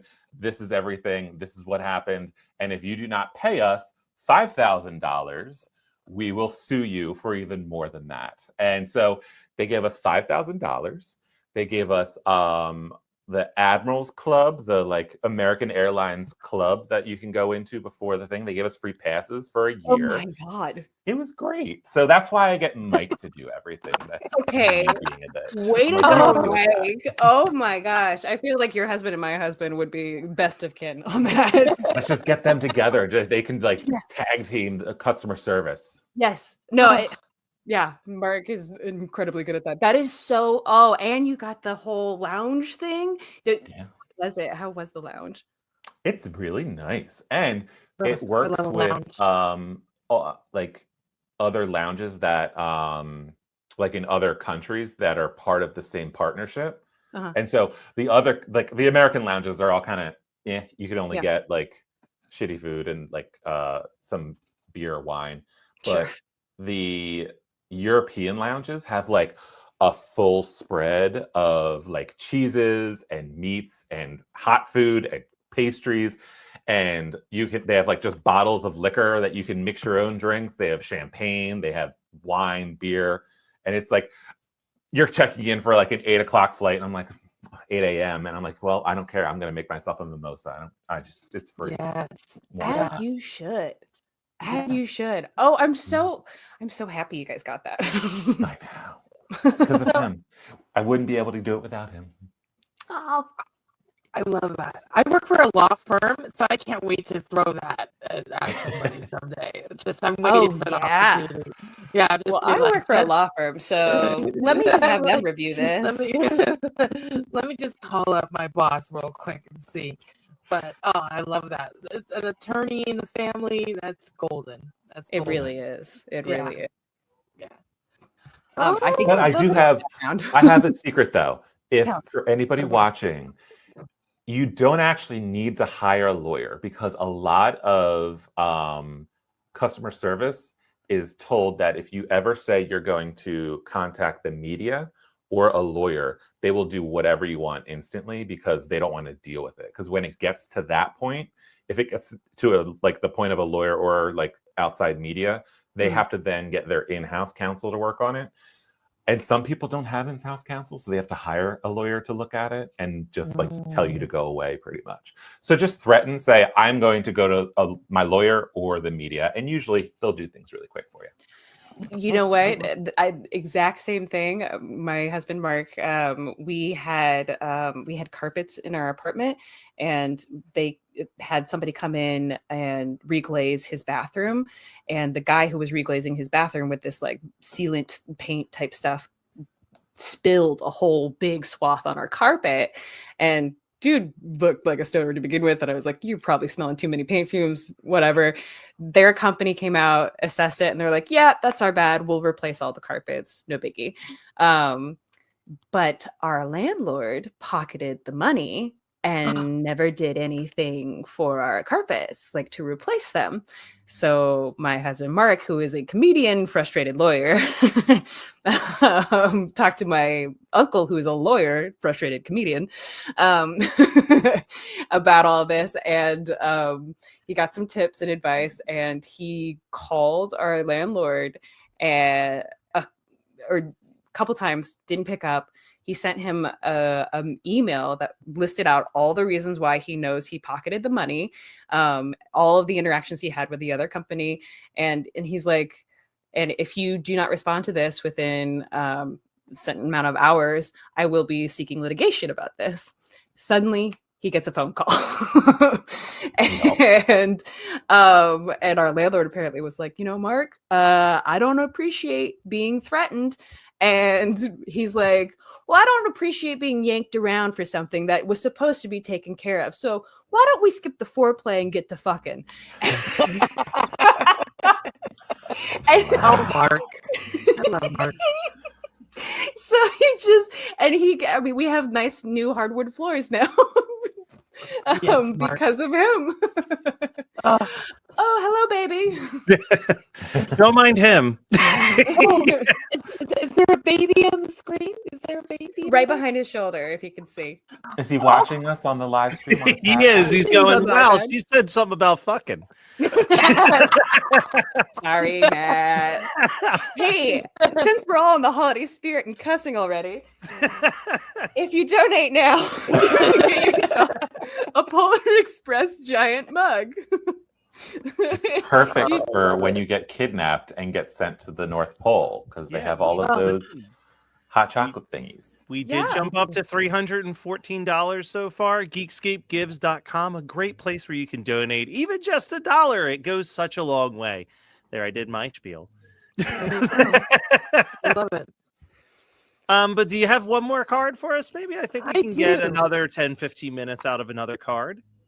Yeah, I have one. A moment when you were a tad, let's say, emotional. Most sensitive ones. I've got one right now. I've got the perfect story. Go for it. Actually, Katie already knows this has been the drama of the week for me. This is why this will be our podcast for Monday. Long story very short. I work as an event planning coordinator at a law firm, and a lot of my job is doing a lot of research and venue searching and contracting with venues for these big events that we're going to have. Well, we have rely on this program for all of our information, like when the date is and like what time it is and things like that. Like our marketing people put it in. They say, this is the date and time. This is when it is. I booked a very expensive venue based on that information. And then I found out on Monday evening that I had booked for the wrong date, which is a big deal. And it came with a $6,000 cancellation fee. Nearly 7,000. Yeah, nearly 7,000. And so I had to tell my manager and another manager that I had made a huge mistake. And what started out as me just going in there, like trying to be tough, I actually ended up, as soon as she started talking to me, I started crying. I was like, please don't fire me. I love working here. I'm sorry I made this mistake. It was in the program. I promise. I just relied on that. And I'm not fired, thankfully. And while we were here, I actually got a great email about it while I was sitting here. But yeah, I was very emotional all week. I called Katie. I was going to quit my job.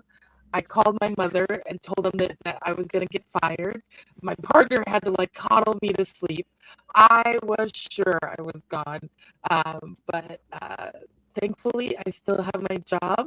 I was not blamed.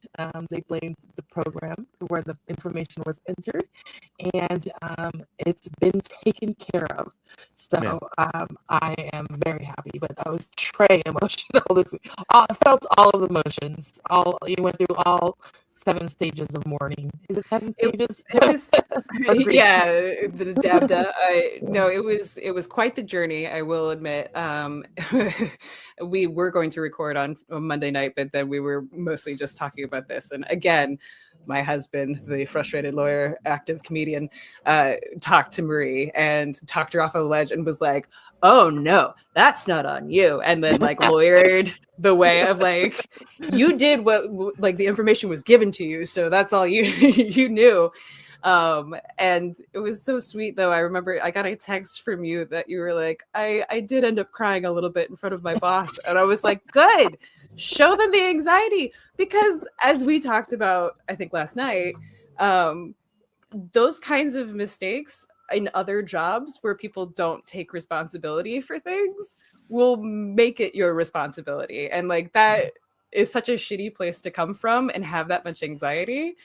But then to be able to freely, and not only did it work out really well and they commended you for the catch, but they've also been making fun of you for crying. And they sure have. I have been the joke of the week at work. So that's great. But yes, which is huge. And that's it. Like, yeah, I'm very proud of you. Yeah. So that's when I was a tad, let's say, emotional. What about y'all? So I'm trying to think of a specific example because I cry so often that Barb has just like, she'll just feel it coming before it even happens. Now I've cried reading books. So we haven't even said this, but Eric is one of the hosts of YA OK, which is a podcast I produce for the network about young adult novels. He's written young adult novels. I've yet to meet a young adult novel that hasn't made me cry while I'm reading it. And Barb will always ask about it, and she's like, why is reading this? And also I must stress, I am very straight. It is always the queer YA novels that get me crying when I'm reading it. And she's like, called empathy. And she goes, why are you crying? And I said, because they're discovering themselves and being accepted. There's been times where we'll just be watching a TV show and I'll start crying and she'll ask and I'll say, because they're all so nice to each other. Like it's like Shrinking. Every Wednesday when I watch Shrinking, I need a box of tissues because it's so wholesome that my heart just can't take it anymore. And I start, it was the same with Ted Lasso. I couldn't get through an episode of Ted Lasso without crying. And it's never like, oh, someone died and that's really sad. It's like you're crying because it's just like, gee whiz, isn't everyone so nice to each other? Fair enough. Fair enough. Oh, those are probably the biggest like what was the phrase, the softy? That's the biggest softy situation I've had, is just crying at every and anything. I think at one point it was just 2 elderly people and I said, I'm just so happy they're still there. They're still going. Look at them. Oh, I love that. Eric? I'm like kind of the opposite. I love this. It takes a lot for me to cry. However, well, that explains why you kill your characters with no yeah. regarding your books. Yeah. Making me I cry wanna on a make other train to people San Diego cry. Comic-Con. I'm texting you. I'm crying on the train. But there is, so I teared up recently.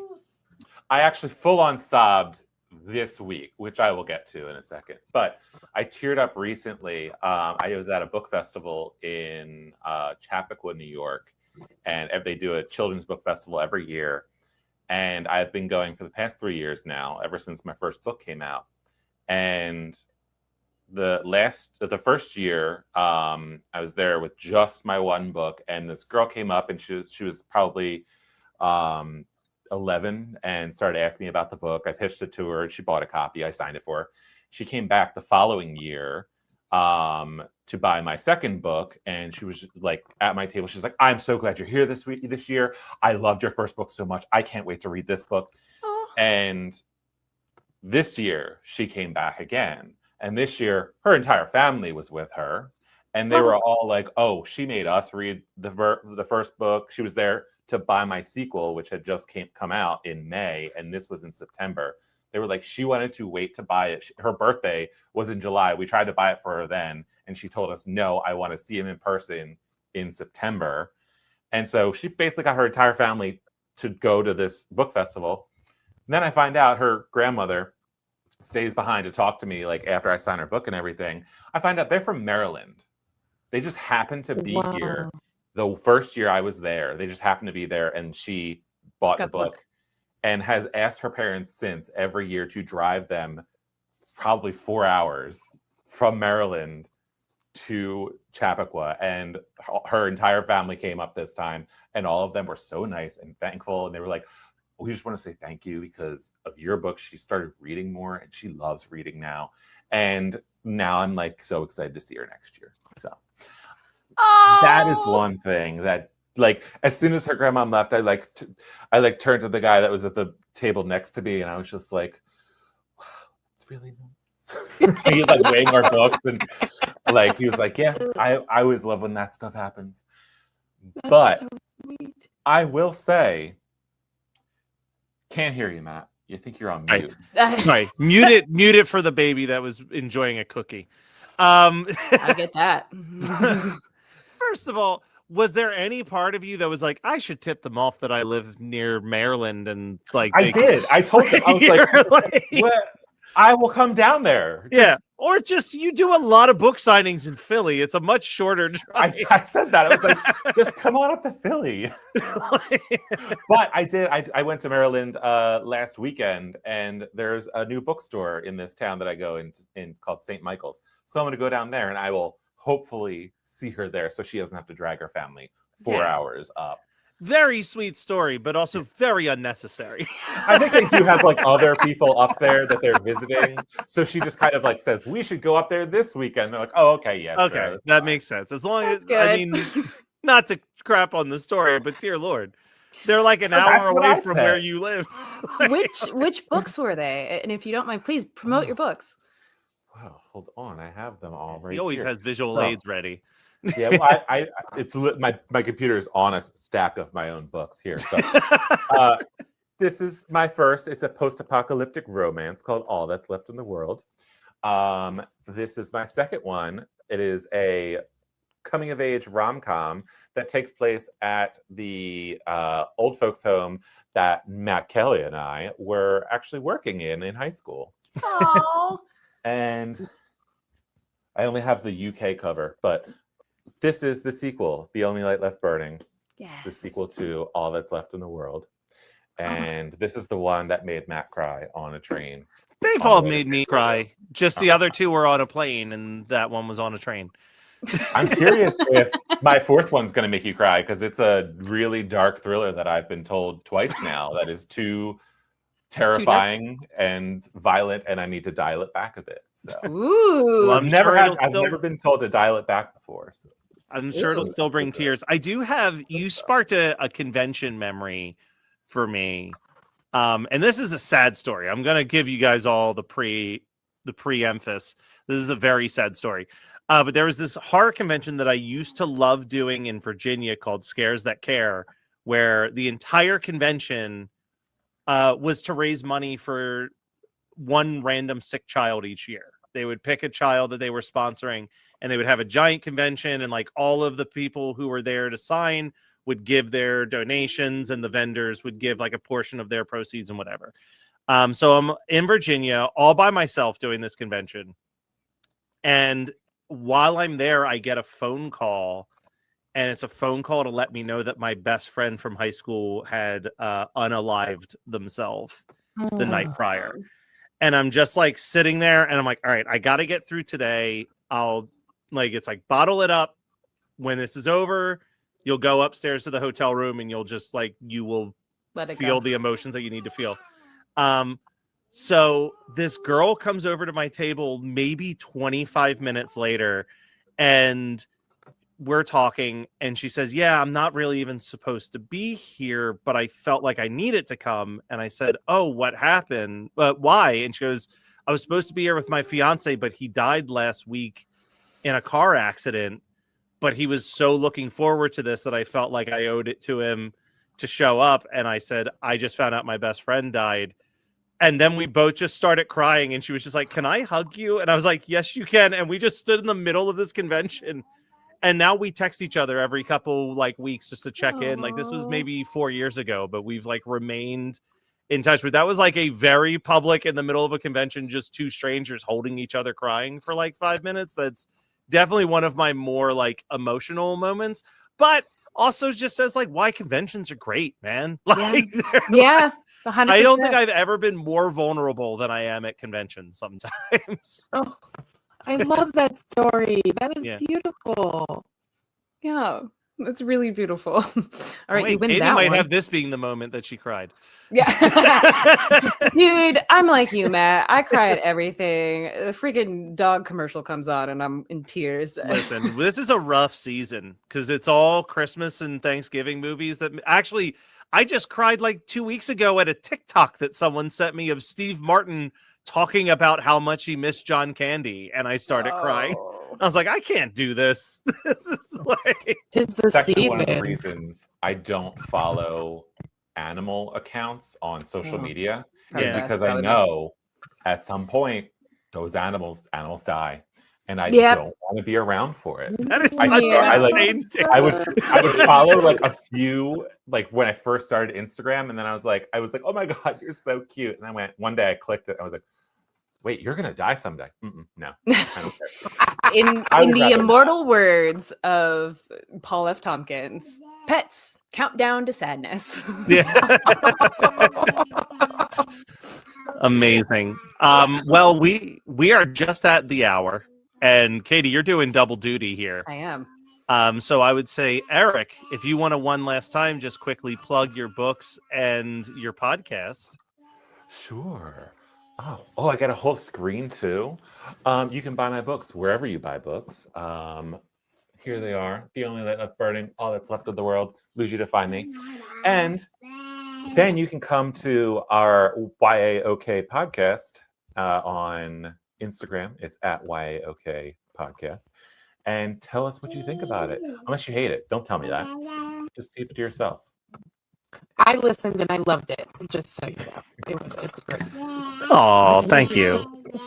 And then Katie and Marie, unless you have anything to plug, Katie, you should give us the setup for this sketch that I'm about to play.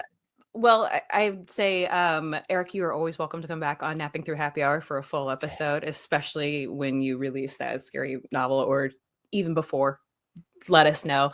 But yes, please check out Napping Through Happy Hour. You can find it wherever you get podcasts.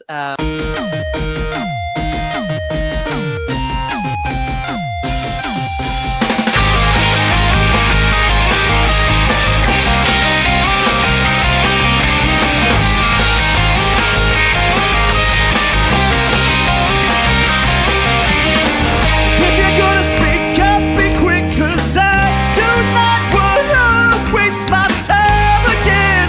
I really try to care, 'cause in my heart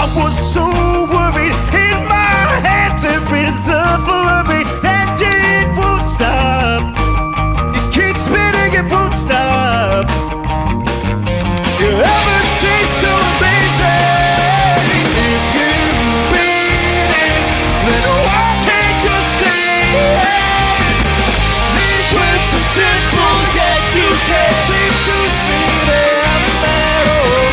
You mean it, then why can't you see it? I see time, see it through the both of us. I'm too scared to love you.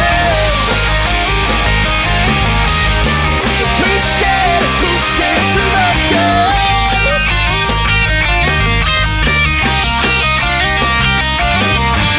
Now we then go back to when we lay under the stars, wrapped up in these arms. Although I know to hear the man, I open up these wounds again with all regard to harm. Lately I've caught myself before I get put up and down again. Lately I'm draining the pain in the same bed with the same regrets.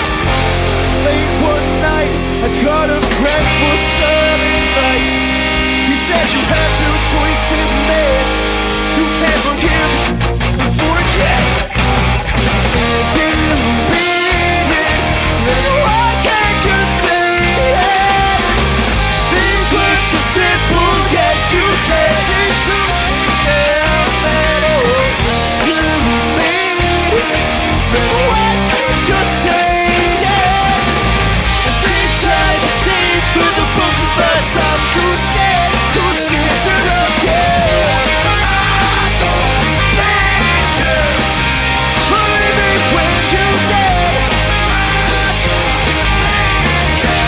But didn't have to be so swift. But I don't blame you. Believe me when you did. What could you do with what was left? You deserve the world that I could not give. I have two choices. I can't forgive or forget. If you mean it, then why can't you say it? These words are simple, yet you can't seem to see them at all.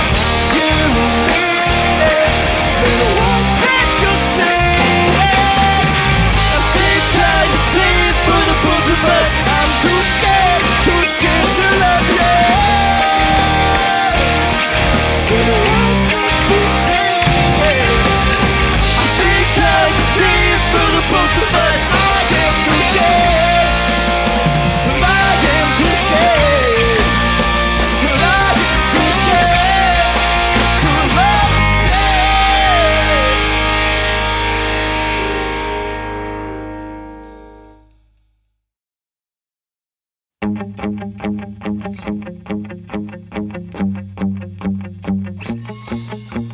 What's that feeling in my chest? It has me hanging on every breath. It goes like this when your heart contracts and you feel real stiff. Have a burning itch that you can't quite scratch. It pulls forward from your back. They say it gets better in due time. When did I get so worried about where I would be right now? I just started skipping on life. Skipping on life. When did I get so worried about where I would be right now? I just started skipping on life. Skipping on life. What's that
time we try to keep it up and break it down to a dull pulp, kind of quick divide.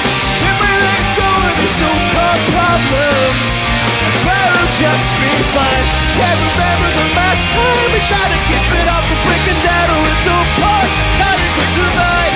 If we let go of these so-called problems, I swear it'll just be fine.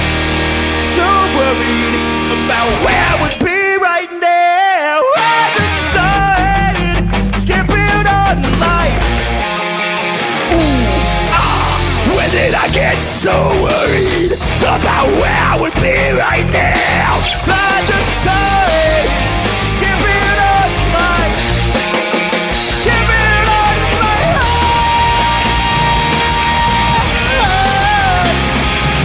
Well, I just started skipping on life. Skipping on life. Ooh, yeah.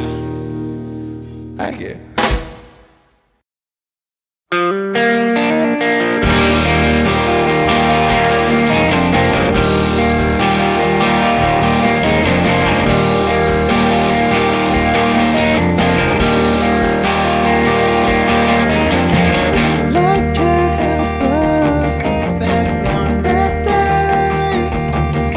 Sat by the dock in our flip-flops. You stayed up to be insane.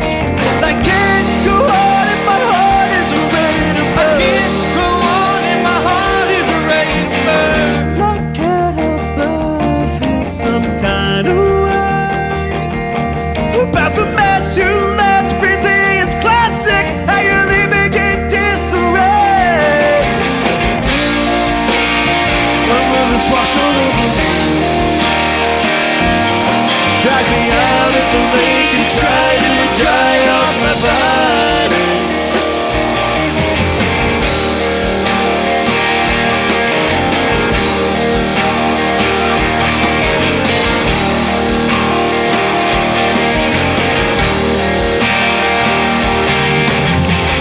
It's such a shame you'll go on as I remain the same. Wandering round old stomping grounds and nothing here has changed. When will this wash over me? Drag me out of the lake and try to dry off my body.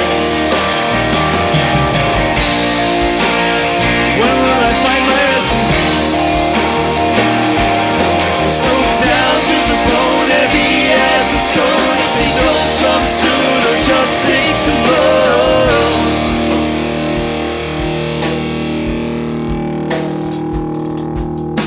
I can't go on and my heart is ready to burst.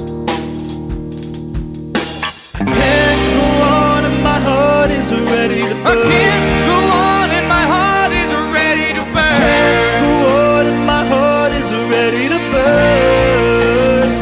God damn, I'm so done. Oh,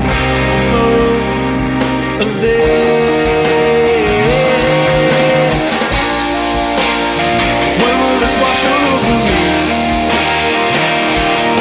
Drag me out of the lake and try to dry off my body.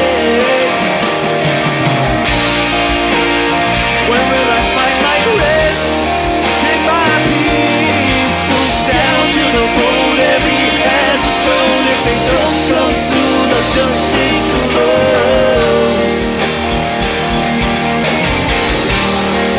I'll just sink alone.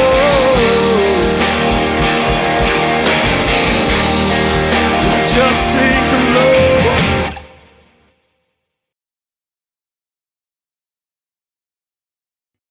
Hey, Dylan. Hey, Matt. We are back, and it is time for the Christmas 365 segment. And what we are going to be doing tonight is ranking the different Muppets movie specials.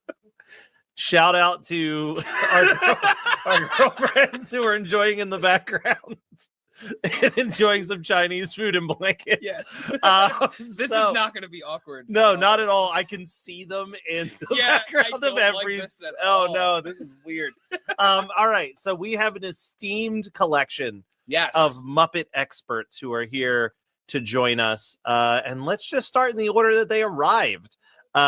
First up, she is the co-host, co-star, and producer of the movie Sync, as well as the podcast Femme Regard, Tessa Markle. Hello. Hey. Ignore the tree. Just happened to move there on its own. Yeah, no. This tree that was gifted to me by my mom and looks like it's lived in her attic for 10 years. Also in the chat, probably the person who's been on this live stream today, second to me, Katie Hampton of Napping Through Happy Hour and the Christian Cringe podcast. Coming soon to a podcasting app near you. And then potentially last, I don't know, because Christian is still not in the green room, so we'll see if he makes it. We've got the co-host of Geek History Lesson and one of the biggest Muppet fans that I know, Ashley V. Robinson. I'm here to be the problem child. I texted and said I have a heart out this morning. So we're in celebration of holiday cheer. I said I have a limited amount of time today. Thank you so much for having me. All right, so Dylan and I went back and forth on the way that we want to do this, and I think what we concluded is that we are going to sit out the rankings for the most part. Bold choice, gentlemen. That's feminism. Push men down the stairs. Well, don't say that just yet, because we each have a veto. That's not feminism. If we're not happy with a placement, we both have the opportunity to veto it. Oh, so it's the Electoral College. Got it. Now, here's the thing. Oh, too soon. Too soon. All of you each have a veto. So if you also feel like, yo, sister, that is not the right placement, you can go ahead and veto that straight out. Can they veto our veto? Oh, we will that's get feminism. there in a second. Okay. We'll get there in a second. So I have a series of Muppet-related questions, and that will determine the order of who picks what position they want. So I've got 3 questions. We'll see how this goes. Question number 1, and anyone can just raise your hand if you think you know it. Dylan, as I'm reading, you'll be my eyes on whose hand goes up first. Sure. All right. Only 2 Muppets have appeared in every episode of The Muppet Show. One is Kermit the Frog. Who is the other? I think Ashley got there first. All right, Ashley. Scooter. Incorrect. Katie?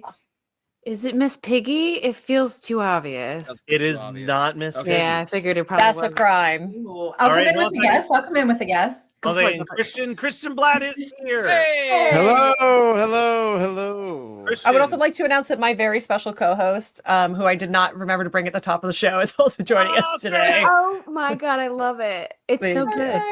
All right, Christian, you're a little late, but the question that is on the table for trivia real quick is only 2 Muppets have appeared in every episode of The Muppet Show. One is Kermit. Who is the other? And I'm going to take a guess. Go for it, Tessa. I'm going to say Fozzie. Not Fozzie. Oh, that was going to be my second guess. This is Me a too. wild answer. This is. I don't remember who this is. That's great. Okay, I well love then this based for us. on that, I'm going to say Sweetums. I was just going to say Oh Sweetums. no, Sweetums is like a top 3 to me. I just love how different he is compared to the rest of them. Sweetums is the best. All right. yeah. So the answer is Waldorf. Statler was absent for 1 episode, the Dizzy Gillespie episode. He was replaced by Waldorf's wife, Astoria. That was just a Statler puppet. Stop in drag. it. That's really funny. Also, you want me to believe that Statler and Waldorf aren't married? Absolutely not. I was Great like, point. wife? Since when? She's a beard. It's fine. Yeah. All right. And we'll try this. This will be another question. The question is, and again, Christian, to ring in, it's just whoever puts their hand up first. I see. Who is the longest running original Muppet Show performer? No, I have a question. Yes. Besides Henson? Besides Well, he Henson. can't be. Well, he Okay. can't be longer. He can't be longest running. So Yeah, I'm gonna say it's Dave Goles That is correct. All right, Christian. because he's the only one still there, Yeah. as far as I know. Yes. Yeah. Yeah. All right. And then the last question, Christian, you have to sit this one out because you've already established a position here. On the Muppets Mayhem TV show, it was revealed what Dr. Teeth's real name is. Does anyone know what it is? Oh, Christian told me this one time, and now I don't remember. Matt Kelly. I wish. Should be absolutely. Yeah, it's his spirit name. Yeah, exactly. It's something ridiculous, though. No, that's the fake. That's the fake name. No, there's no way it's not. It's got to be like a very boring name, like Joe Smith. Yeah, there was at one point they said his name was Dr. Elton John. Please don't shoot the piano player Teeth. That's right. but that is not his real God-given name, according to the Muppets Mayhem. Joseph Smith. How many people can I offend making guesses before the end of this time? All right, it was Dr. Gerald Teeth Jr. DDS because You said that and I was like, I actually knew that. Yeah. I know that does me absolutely no good now because in the new Muppet show, his dad is Dr. Gerald Teeth. Yes. All right. So Performed by go. David Bizarro. Yeah. Here's how this is going to work. We've got 4 positions that people can play in, and I'll read each one of them. And Christian, you'll get to choose first because you got a question. Because you're the only person who got a question right. Ashley, I'm going to trust you that you did know that answer, and I'll say that you get to choose second. Thank you so much. Katie, you put in the most effort, so I'll give you third. and then Tessa, you'll just get whatever role. Tessa, you're here, so congratulations. You didn't get a participation award. I believe that. I look at my Katie kids gets and to I'm like, enjoy the participation trophy. Yeah. Like a true millennial. So the options that you have are you can be player 1, where you get to place movies 10 and 9, and you'll get to say what is number 1. Basically, you just get to say what the last movie is, right? So you basically determine the bottom of the Muppet films, but you get an extra veto. So you'll have 2 vetoes to everybody's 1 veto. Yeah. Player- I did hear an episode of the podcast that this comes from, so I actually understand how this works. Yeah, you listen to screen drafts too? Yeah, well, I listened to like a 4-hour episode about Jean-Claude Van Damme and decided I didn't need to listen anymore. Yeah, but, it's player number 2. 4 hours? They do a lot. Their podcast. It was really long. Yeah, they had a 9-hour Pixar one. Player number 2 would get movies 8 and 3. Mm-hmm. So you got kind of a nice spread, and you get to choose if you want an extra veto or a veto override, where if someone throws a veto, you can say, nope, that veto's out. Ooh, okay. Well, I'm here to be the plain Jane of this season. This is not RuPaul's Best Muppet Race. So I would like I'm out. Forget it. I thought this was. so I'll take the veto of the veto. I can't remember what you said. The one where I can say absolutely override. not. He has more. I have two more options. You guys might want to start Ooh. writing Yeah. this down. The third option gets 7 and 4, and you just get a veto override. You don't get to choose between them. Great. And then the fourth person gets 6, 5, and 2, which also by controlling 2, you basically get to determine what number 1 is, but you get absolutely no perks. You just have your 1 veto and nothing else. Yeah, no, I'm comfortable. I'm comfortable taking 8, 3 veto and veto override. Okay. How I'm about here you, to start a fight. Well, you said that I would be given the power of number 1. Well, I said you could choose between those. It's Yeah, your yeah. call. Oh, Wait, I thought do we I get- understood that was taken. Yeah. Yeah. So I get number 1 and also 10 and 9, or are those Yes. separate? Yeah. That's what I Yeah, thought. you Okay. get 10 Yes. and 9. Yep. Yep. I Okay. want that because I don't think anybody's gonna fight me on my 10 and 9. Matt, I I don't just think want to so say either. I'm glad that you and I are sitting this out because I don't understand the rules and I'm hating them. I'll take care of this. All right. So, Katie, do you want the veto override or the picking 2 but having no perk? The veto override. Okay. And I'm just going to walk people through this because I know that this is super complicated. All right. So,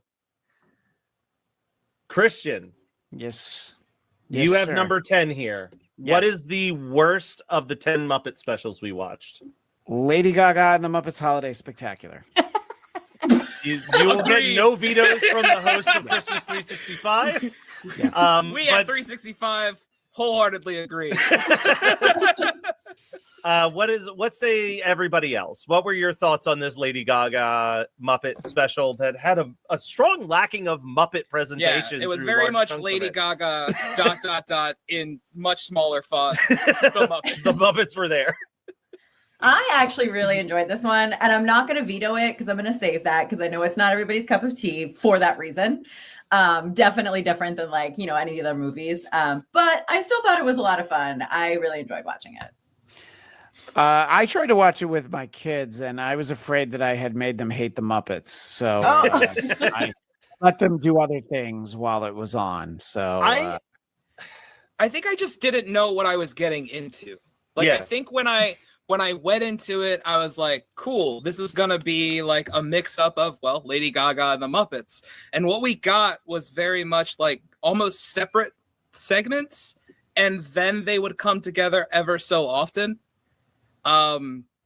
Yeah, it just wasn't my thing. I like the songs. Like, the songs are fine. It's just not what I wanted. I think from you a also Muppets texted me that it was featuring. the least Christmassy of the 10 It was things the that we least watched. Christmassy of the 10 things that we watched.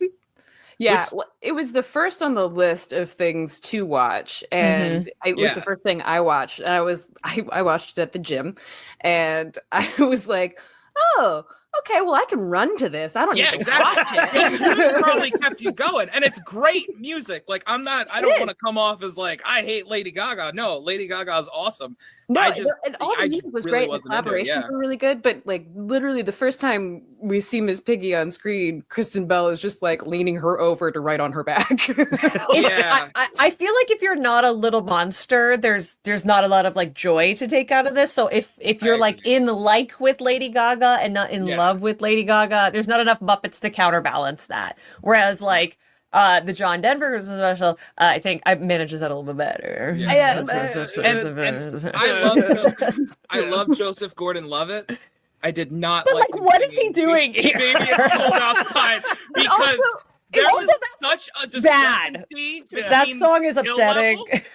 level and Lady Gaga singing and Joseph Gordon-Levitt, like, we're just two different skill levels here. Well, and I also feel like, you know, being in this made him feel like he was reliving all 500 days of summer to just be on the set for this.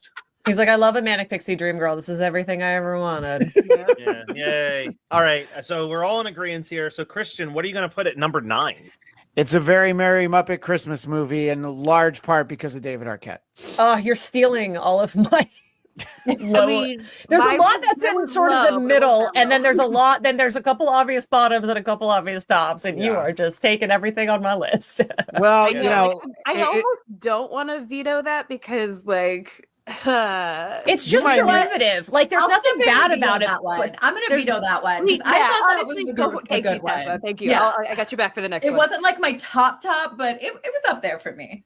I think my struggles with it were at least for the first hour, it felt like everything that was going on with the Muppets was completely separate to everything going on with Arquette. And I know that was setting up for the It's a Wonderful Life thing in the last 30 minutes. But I just felt like within this mediocre straight to DVD movie, I felt like there was a better movie in it. And I felt like they did the Muppets Theater closing story better in the 2011 movie. I just think it's so derivative of everything we've seen Muppets do before. Like, there's nothing truly bad about it, whereas like the Lady Gaga special is like objectively bad.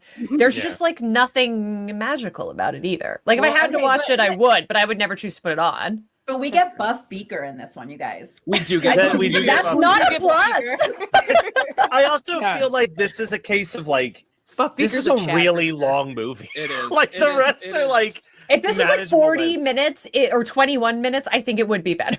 Editing would be helped. It's a feature-length experience. Yeah. It's a total feature-length experience, and it's got a lot of celebrities. I feel like my judgment for the Muppet stuff is how good is the story and the plot, because if it's believable, and usually when it's believable, it's like really heartstring pulling believable. Yeah. What are the original songs? What's something I'd like to sing to? And who are the guest celebrities and any wild moments? Right. And it was chock full of celebrities, that movie. But it was like the story was like, I mean, okay, we've seen this happen before. Yeah, so it's like it's not the best take on stories that we've already seen, and it's not the best Arquette they could have given us. So It's very 2002.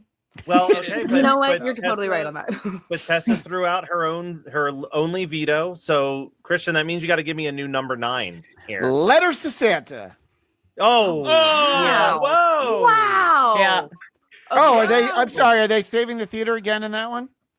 No, Oh, they're having a fantastic Christmas and singing "I Wish I Could Be Santa Claus" for one day. That's my veto. I'm pulling out the veto. I'm sorry, you got to pick a new number 9. It's so trite. You all are nuts.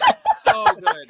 It's That song is so but good. it doesn't deserve 9th though. Like It doesn't there are- deserve 9. No, but we vetoed the one that deserved 9th. So No, we didn't. I really don't think we did. actually, I do think there's one that's subjectively worse. Yeah, but I we'll agree. see if we get there. Okay, Christian, you're in that seat again now for a number 9.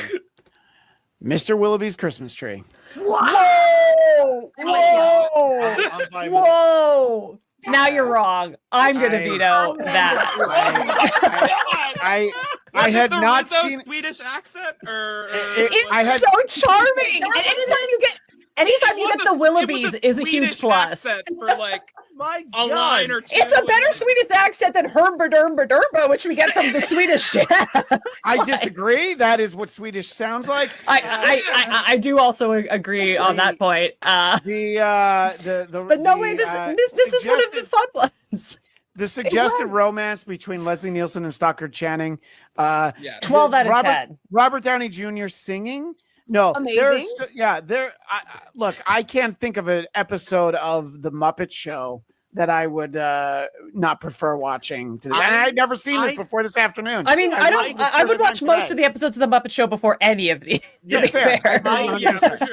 I cannot believe how many vetoes have been. This is burned a solid 5-4 pick. You're I'm glad nuts everybody for- agreed with me on Lady Gaga. That one was easy. All right, I mean, I would have put that 9th. All right. I don't think anybody's going to veto this one because here's the thing.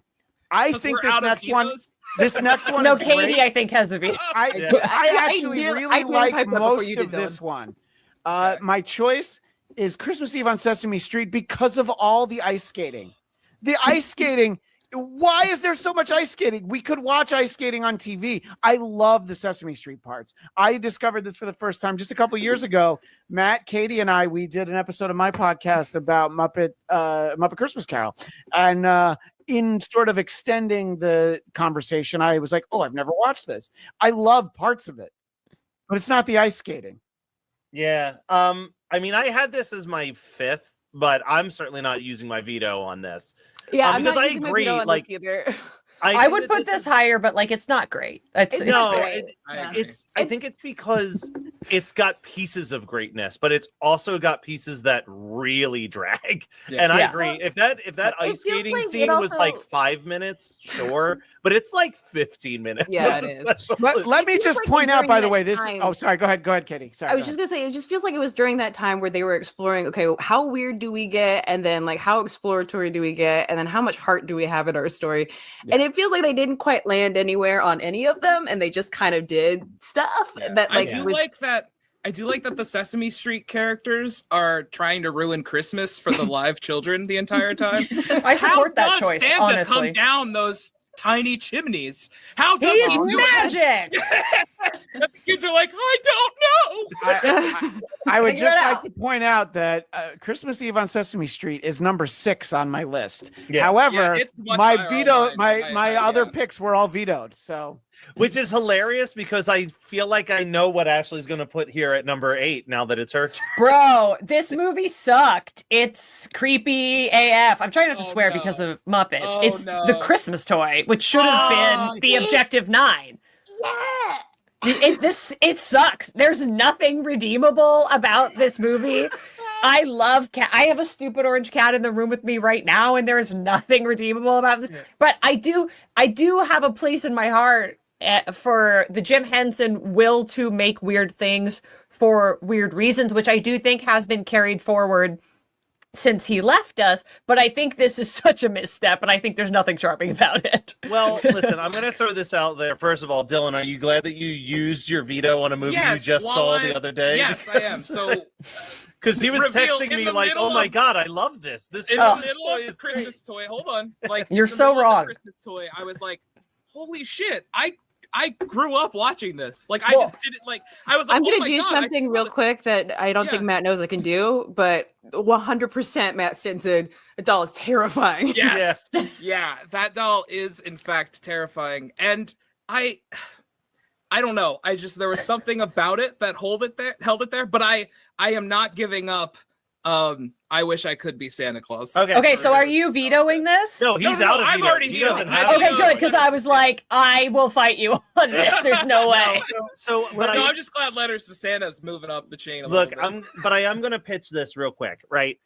I have a slight theory that part of the reason why Disney wanted to buy Henson and everything that Henson owns is because they had Toy Story coming down. No, the line. Matt, that was literally what I was going to jump in and say. There is no doubt in my mind that the only reason they bought Henson was because they were very far along in Toy Story, and they were like, wait a minute, who saw this special?" Yeah, and because I remember watching Toy Story, I'm like, wait, I see this. My sister had a VHS of like a whole bunch of shows year round. It was 6 hours. This was one of the hours. So I saw it many times. And it's too long. Yeah, I agree. Yeah, it's definitely too long. But It's Yeah. so creepy. All of the female They could- voices are like rough. Well, they could they probably remake this now, and we would get an edited down, more technologically advanced, really charming. Because like the heart of it is good, but like it's just bad. Thank you.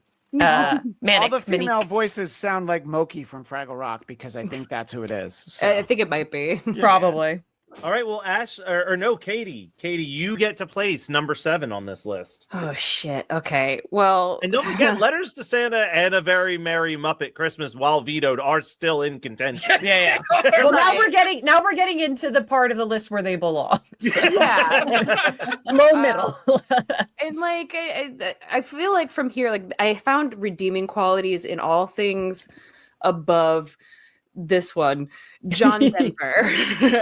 Whoa! Whoa, bold to put it 10. this low. I put that at number 10 too, Tessa. Yeah. Like I was just like, it's like I get it. It felt like the I'm Lady glad we're doing Gaga this. version. I'm really Katie, glad I have we're to ask doing you an important question. Have you ever seen any of the Oh God movies with John Denver and George Burns? I have not, no, Yeah, but I have sung I- many of John Denver's songs in camps. And I'm done with John Denver. Oh. I'll tell Yeah. you that right now.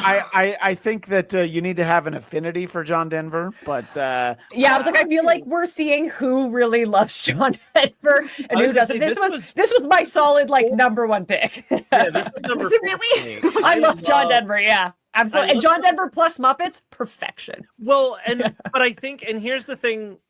Here's what I'm going to say about why I think Lady Gaga falls so low and this falls so high is I truly believe that John Denver knows what to do around Muppets a lot more than Lady Gaga does. Yeah. And like John Denver, like there are just like little bits that make me giggle so much. Like that 12 Days of Christmas, every single time that Fozzie misses his cue and is confused that he missed his cue, So it makes me laugh every single time.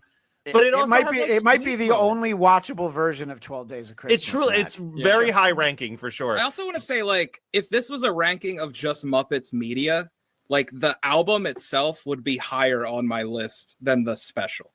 Yeah, Like, I think that's fair. I think that's totally fair. listened to this album, great, but like I put the special on, it's just I find it a little boring. Yeah, the Miss honestly. Piggy part is really long. The Yeah. Miss But Piggy that's part where they're fine. like toy soldiers is a very long. Right. And like that, like when it comes to a Muppet Christmas special, like you have to have some kind of heartfelt story for me to be like, banger, great time. Yeah. That's why it feels a little bit Lady Gaga to me, because I'm like, okay, well, we could do the same thing. May I pull a Die Hard reference here? We could set this at any time of day or Yeah. year. And Yeah, that's that'd be fair. great.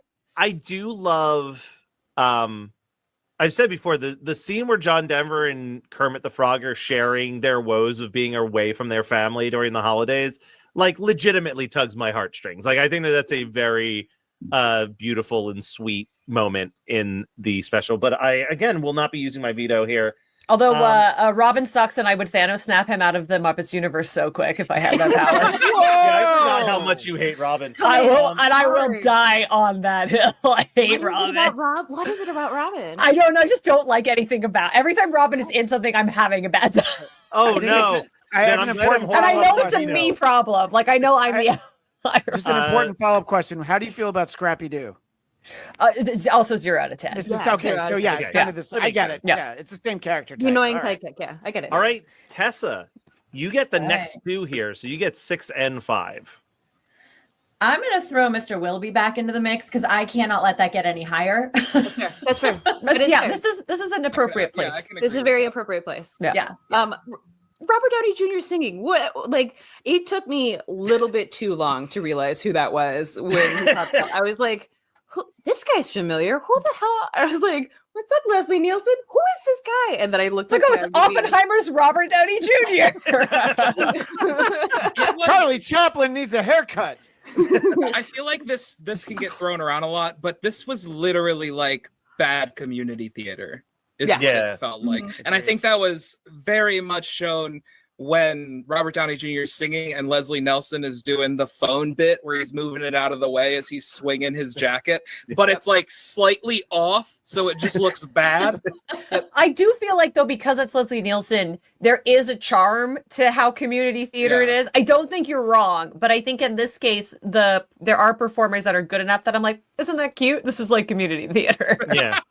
Well, and when I was watching it too, I was texting Matt and I was like, why does Robert Downey Jr. remind me of Jeff Goldblum right now? But like not in a good way. Yeah.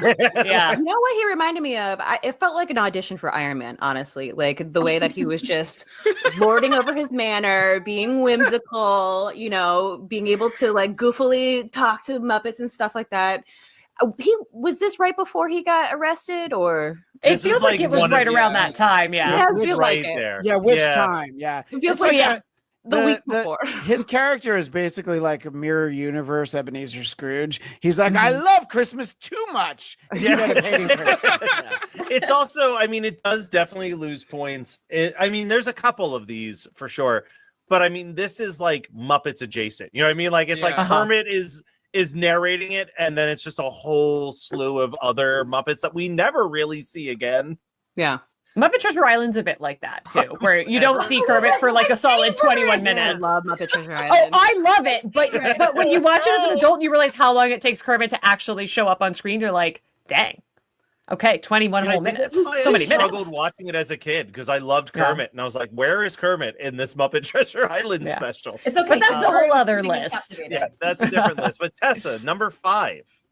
Okay, before I say this one, I am going to put in the caveat that the only one I didn't get to watch was Letters to Santa. So that's not on my list at all because that was the only one I didn't get to.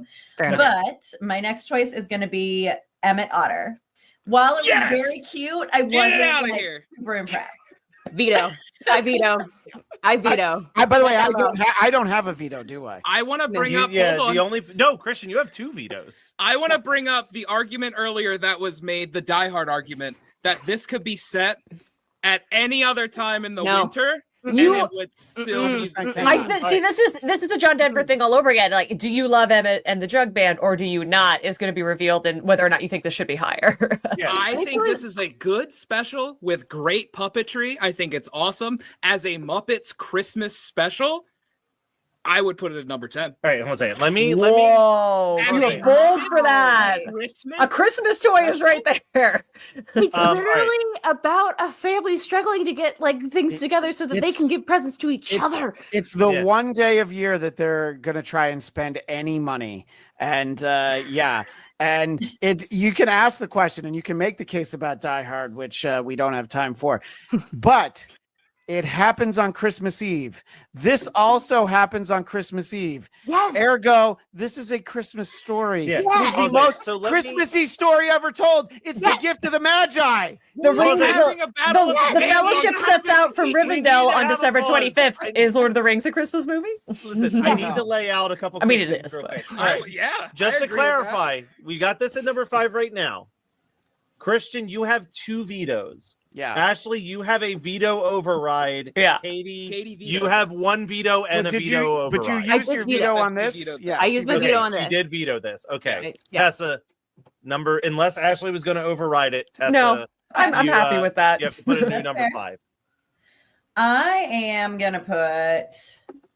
I'm bringing. Wait. Yeah, very merry. That was void or override, whatever. Yeah. Yeah, This is- right. this is yeah. far Never too that high number for 5. Very That is wild. How the amount of things that a very merry Muppet Christmas has beaten. That's true. It's wild that it's beaten John Denver, frankly. I feel like it's Honestly, appropriate and well placed. I didn't like Mr. Willoughby, but this shouldn't be higher than Mr. Willoughby. It's funny. This is the exact spot that the one you didn't watch needs. I love that you didn't watch that Christmas special.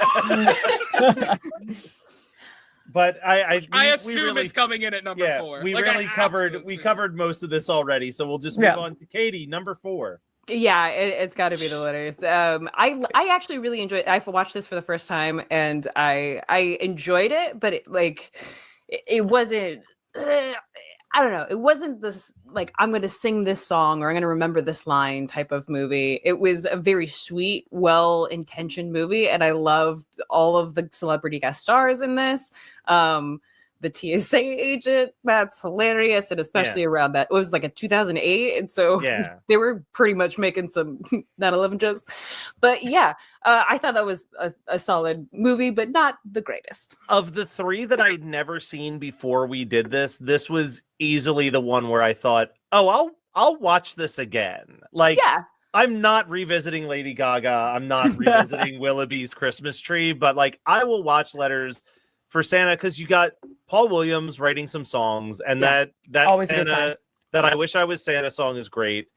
And there are like just good. I don't know why, but like you said, the TSA agent was funny. Nathan Lane and the bear doing the ding ding ding back and Okay. forth, like just had a big dumb smile on my face. Like Yeah. it's paint by numbers. It's predictable, but like aren't the Muppets kind of sometimes anyway? Like mean, Well, fact they that it are, was- but like they take like real life stuff, like everybody like going through the TSA line post Yeah. 9/11, and then they also make it fun and cutesy. Like it's a hard line to waddle on. Well, I there's mean, that almost line every even when single Piggy's one, like every single one has the whole like plot twist of, oh, this person sold their favorite possession to buy their best friend a present, and so did they. And every time we're still like, oh man, Yeah. it's a thing. Now the even like something as silly as like the very beginning when Mayor Bloomberg is in line and Piggy asks to be let ahead, and he goes, "Well, that would be rude, and New Yorkers are anything but rude." Like Yeah, that was hilarious. I also think the fact that it's only 45 minutes It compared helps to a a lot. lot Plus. of these Yeah. Huge really plus. bumped it up my list. Yeah. Yeah, that's what made it go up as well. Yeah. All right. Well, Ashley, your last. Oh, that was Katie's last pick, by the way. Good job, Katie. Great work. Thank you very much. Thank you very much. Ashley, number 3. Yeah, so this one's way lower on my list, so I'm leaving it here because I think the other 2 are better than it. And if you don't know this is about me, I'm a Grinch and I don't like happy things at Christmas. A Muppet Christmas Letters to Santa, I just really thought it sucked. And No, that's what we just placed. That's what she. I thought that was the one we just placed. I'm so sorry. Okay, which one? So we have A Christmas Carol left. Oh, Muppet Family Christmas, is that still in play? Yeah. That's still Yes. in play. Okay, sorry. I want to put Muppet Family Christmas because Veto! Yep. Yeah, thank Well, you. you know what? Veto revoked. Oh, you can't wait. hang I'll say it. on. Hold I'll say it. on. I forgot to throw this out there. You cannot override your own pick. That is like the one thing you can't do with the override. But the other 2 are objectively better than this. Also, I was definitely going to also veto this. You are crazy for this. Because Christmas Eve on Sesame Street, which I guess has to be my only other choice. No, Um, it's no. Emmett You've got Otter, Emmett, Carol and Muppet Family Oh, Christmas. why is my okay? I clearly deleted all the wrong ones then from Ashley's personal list. Okay, then I guess it's got to be Emmett and Emmett Otter because I like that one. I think it's a little too high. I would have put it at 4. But yeah, I can't put Muppet Christmas Carol here, so it's got to be. I just have a vendetta against this movie. I want to say, based on everything I said earlier, Emmett Otter was number 5 on my list. It wasn't like down at the bottom. I think like 4, 5, 6 is fair for it. Yeah, I think it's fine. It's not. Going back to what I was saying earlier, it is not the one that makes me feel the seat. Like I'm not like, fuck yeah, Christmas, let's rock. I understand that it is a Christmas story at heart. I get it. It's just not the one that I'm like, all right, I'm ready for the season. December's here. Let's party. Look, my main note is clearly that I need the Disney/Henson Company to start putting more words in their titles because I can't remember which one is which. I did watch them all today, which is probably the other problem. When 90% of them have the Muppets in it, they do start to run together. And Christmas at the end, yeah. All right. But yeah, Emmett Otter's cute, so that's fine. So you're placing Emmett at number 3. 3, yeah. At number 3. I'm gonna use my other veto. So you're gonna put Muppets Christmas Carol there? That's the only thing. That's the only. Wow. You're a psychopath for that. I'm so sorry. You are a psychopath for that. Because it's the only good version of A Christmas Carol that's ever been made. You still have a veto. You have a veto override. Veto override.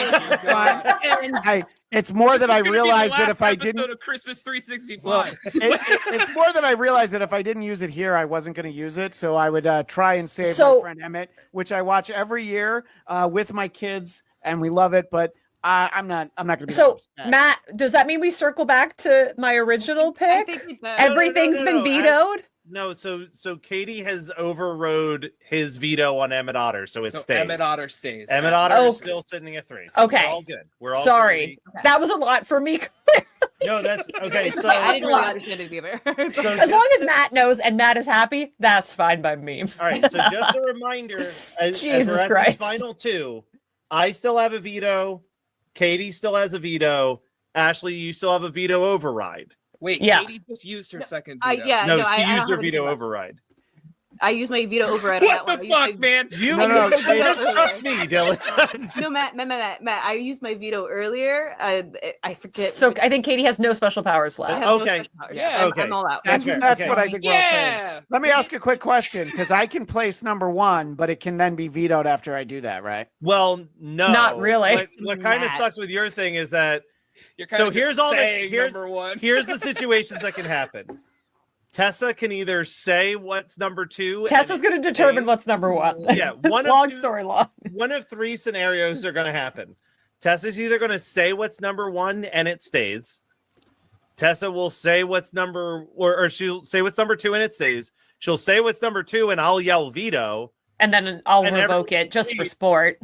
Or Tessa will say what's number 2. I'll say veto, and that Ashley with the veto override will be able to say no, it should stay. So, should I just say what number 1 is? Because then we'll it had that. Okay, all right. Tessa, what is number 2? Can we, before I say, just recap which 2 are left? Make sure that we know. Yes. So the two remaining are Letters Muppets to Santa. Stop it. Muppets Family Christmas or the Muppets Christmas Carol. Okay. Are the 2 remaining. I'm gonna have to say Muppet Christmas Carol. Yes! It's good, it's great, but Muppet Family Christmas is my favorite. Yeah, I did not anticipate that. I was prepared for something. Matt, totally the reason why I took what I took is because I wanted to make sure that I could put Muppet Family Christmas at number 1. That was the reason I wanted number 1. Psychotic. Here's what I'm going to say. All the way. I love Muppet Christmas Carol, but you know what Muppet Family Christmas has? Jim Henson doing Kermit.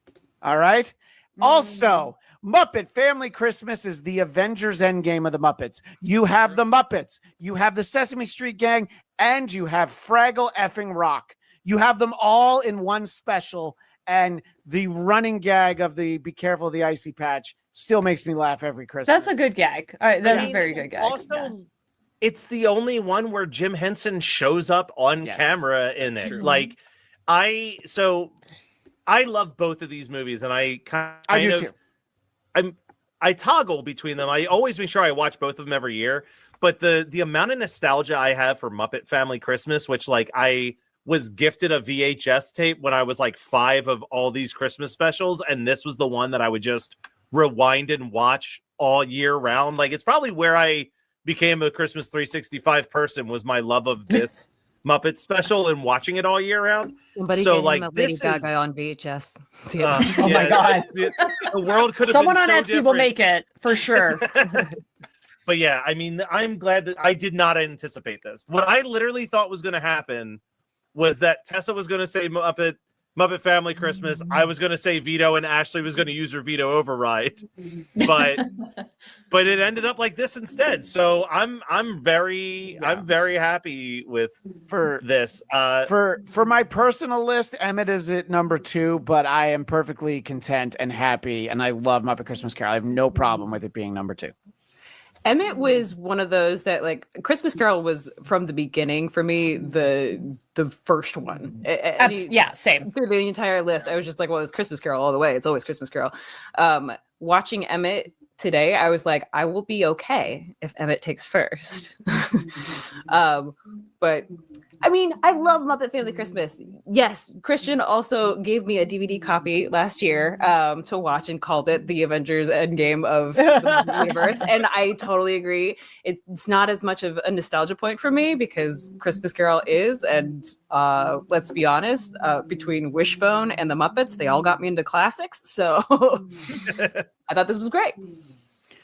Yeah, and Matt, it's sort of what you're talking about in Muppet Family Christmas, and this came up when we had the conversation with Bill Beretta from the Muppets. There's that moment where Jim turns to Sprocket and he says, all right, well, you know, I love seeing them all so happy.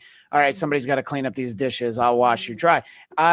I'm not going to say it makes me cry every year, but my eyes feel really heavy every time that Jim shows up on the screen. And there are Christmases where I forget that he shows up. And so then when I see him, I'm like, oh, yeah, that's right. This is all his. So to me, it's perfect because it's all the original Muppet performers.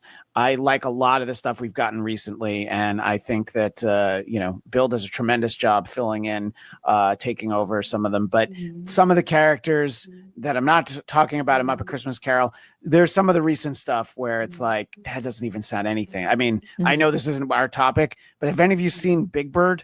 Now, present day Big Bird, because my kids were small enough, it couldn't sound less like Big Bird. It's a completely different voice, and I'm like, no, just try. Steve Whitmire had, painfully huge shoes to fill, and the first time you hear him as Kermit, it's a little jarring.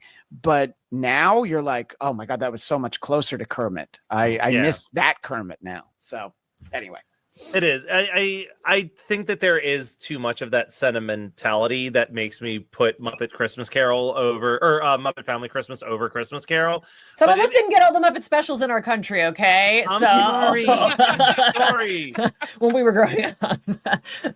but it, like, there is that, I kind of agree with, like, I mean, Christian, you alluded to it. I'll just flat out say I cry every single time that Jim Henson shows up on that screen. Yeah. Like, I can't, especially knowing, this is 87. He dies in 90. This is like so close to one of the last Muppet projects he worked on. It feels like a goodbye in such a weird way. Like, it's just, it hits in all the right ways. And like, let's not undersell the fact that also, like, Muppets Christmas Carol being the first film in a post Jim Henson world is incredible. Oh, it's amazing it is that we got that instead of, I don't want to. I mean, we all like all the Muppet specials, but instead of some of the other offerings that we've had. Let's just say, imagine if the first thing was Muppets from Space, okay? Or Muppets Wizard of Oz. Like, there's some pretty rough ones later on down the line that is probably what we should have gotten for the first time without Jim at the reins. And like, the fact that it's arguably the best thing that they did without Jim still is like... I just want to chime in that that A Muppet Christmas Carol, I still feel like that is the best Ebenezer Scrooge I've ever seen in anything, because he plays it like he would play it if it were a live action version of it, and he just happens to be interacting with Muppets. And huge difference. We talked about Lady Gaga. There are people who can interact with the Muppets, and there's people who can't. Michael Caine is phenomenal in this, and if it's like an artistry level performance. If only they had 10 nominees for Best Picture back then. That's all I'm trying to say. Oh, hard agree. It absolutely deserves awards. It does. Well, I think we're basically at the end here. Ashley, I know you said that you have a heart out, so let's start with you real quick on some quick promos. Yay! If you liked me and didn't find me terribly annoying, you can find me each and every single week on the Geek History Lesson podcast. We have almost 550 episodes that you can find on all of your fine podcasts. We teach character histories in about an hour. You can find me hosting videos for the Popverse at thepopverse.com, live on stage at Emerald City Comic Con, C2E2, New York, any Read Pop shows coming up next year. Follow me on all social medias at Ashley V. Robinson. The V is very important. Ashley Robinson is a WNBA player. I don't want to fight for SEO. If you have kids, buy them my comics. They're award losing. You can find them on the internet. Jupiter Jet and Science, the Elements of Dark Energy. Yay! Thank you so much, Ashley. Go do the thing that you need to go do. All right, then we'll just go in the order of how people were introduced in reverse. So, Christian. Well, you can find my personal podcast, The Blackcast, BLADTCAST, where just earlier today, I did a special episode about Emma Daughter's Jug Band Christmas with my friend Nikki Bailey. We talked a lot about that and some other stuff. And you can, of course, find on Geekscape the show that I do with Katie most weeks, Marvel Movie Talk. And we did an episode earlier today, and we have a big special one coming for Kraven. That'll be in theaters in a little bit over a week. Love it. Katie, I'll do Tessa then you, because you're actually going to be on the stream yet again after this. You crazy girl. She never stops. So Tessa. Hey, if you would like to listen to my show, we are Femme Regard Podcast, a show all about indie filmmaking. You can find us on the Geekscape network, as well as Spotify, Apple, all the places. And you can see our first feature-length film. We're not quite streaming yet, but you can keep up with us on social media at Sync, SYNC, the movie. So at Sync Movie. And keep up with us with Femme Regard at Femme, FEMME Regard. Awesome. Thank you so much, Tessa. And Katie. Tessa. Besides, the RPG that's going to be happening in a little over an hour. Mm-hmm. Where else can people see you if they enjoyed you? Well, if you enjoyed me or my ears, you can always find me at the Napping Through Happy Hour podcast on the Geekscape network. That is Napping Through Happy Hour. We're NTTH hour or something like that on Instagram. You can always find me on Marvel Movie Talks when I'm on, and I am a part of a group out in Los Angeles. If you are in the Los Angeles area, where we perform every other Wednesday with the group Faux Pas, we take your embarrassing stories and we make them worse in improv. But stay tuned, because we're gonna have a really fun RPG coming up soon. Thank you so much. And Dylan, you and I, we do the Christmas 365 podcast. You should go check it out. Actually, let's show our merch. We've got our Christmas 365 shirts and the Death Metal Season's Greetings t-shirt that you can purchase. But before you buy any shirts off of us, you should go to geekscapegives.com and make a donation to the Big Brothers, Big Sisters. It's a great organization. I was telling Jonathan earlier today, I think it is the perfect Geekscape charity, as it is an organization about, helping people who may feel like they don't belong find their footing through mentorship. And what is that if not the geek experience growing up? So go donate. We are at $500. We're trying to get to 2,000 by midnight Eastern Standard Time. Maybe we can make that happen in the next 3 hours. I'm not super confident, but we'll keep hoping. So go ahead and make those donations happen. Well, hello and welcome to Name That Guy, where, as always, our brave contestants will see a picture of a gentleman and they'll try to name him. But first, here's a word from our sponsor. Experience the authentic sounds of vaping. Well, that was really something. Now let's get to our contestants. As always, here's our returning champion, Chris, from Greensburg, Pennsylvania. And welcome our latest and greatest celebrity guest challenger, the stunning Southern Susie Lynn. Reminder, this is a winner-take-all lightning round. Jeremy, Kevin, Zach, Derek, Carl, Bobby, Jim, Jimbo, Freddie, Evan? I mean Jaron, Kent, Jensen, Rick. Oh, man! That's incorrect. Oh, boy. Susie Lynn with the chance for the steal. Alan, Bill, Chris, Jacob, Uncle Douglas, Bruce, Colin, that one's easy, Seamus, Alex, Starboy, Jarrett, Garvin, Gael, Garrett, Jarrett, Garrett, final answer. Oh, boy.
Can't.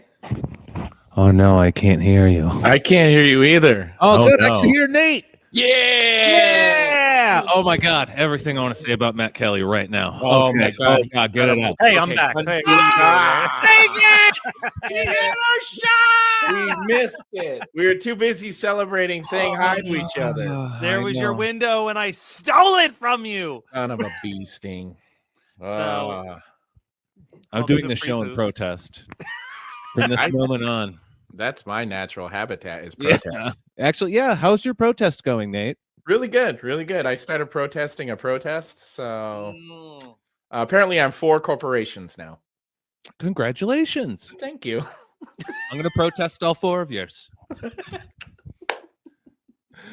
Sorry, Matt Kelly. What were you going to say? And then we No, I was literally just saying that to many people, this is the best part of the live streams, and we were here to do pre-poof, and then you guys dunked on me. And For the dunked on me record. hard. Yeah, it was Bacon's idea. I didn't want to. He made me. Look, a lot of failed coups, the person who starts it, they get exiled. And I just want to say I don't want to be exiled. I'm sorry. I saw an opportunity and I took it, and I shouldn't have. Can I show you how justify. short my sweater is? Yes, let's see. Oh my God, is this?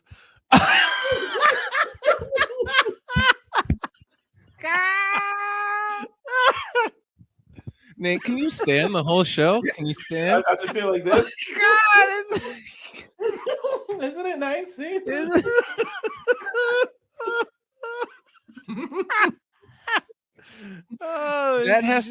That is the most for everybody. Nate is a very fit person. He does CrossFit all the time. He's very healthy. He doesn't drink alcohol.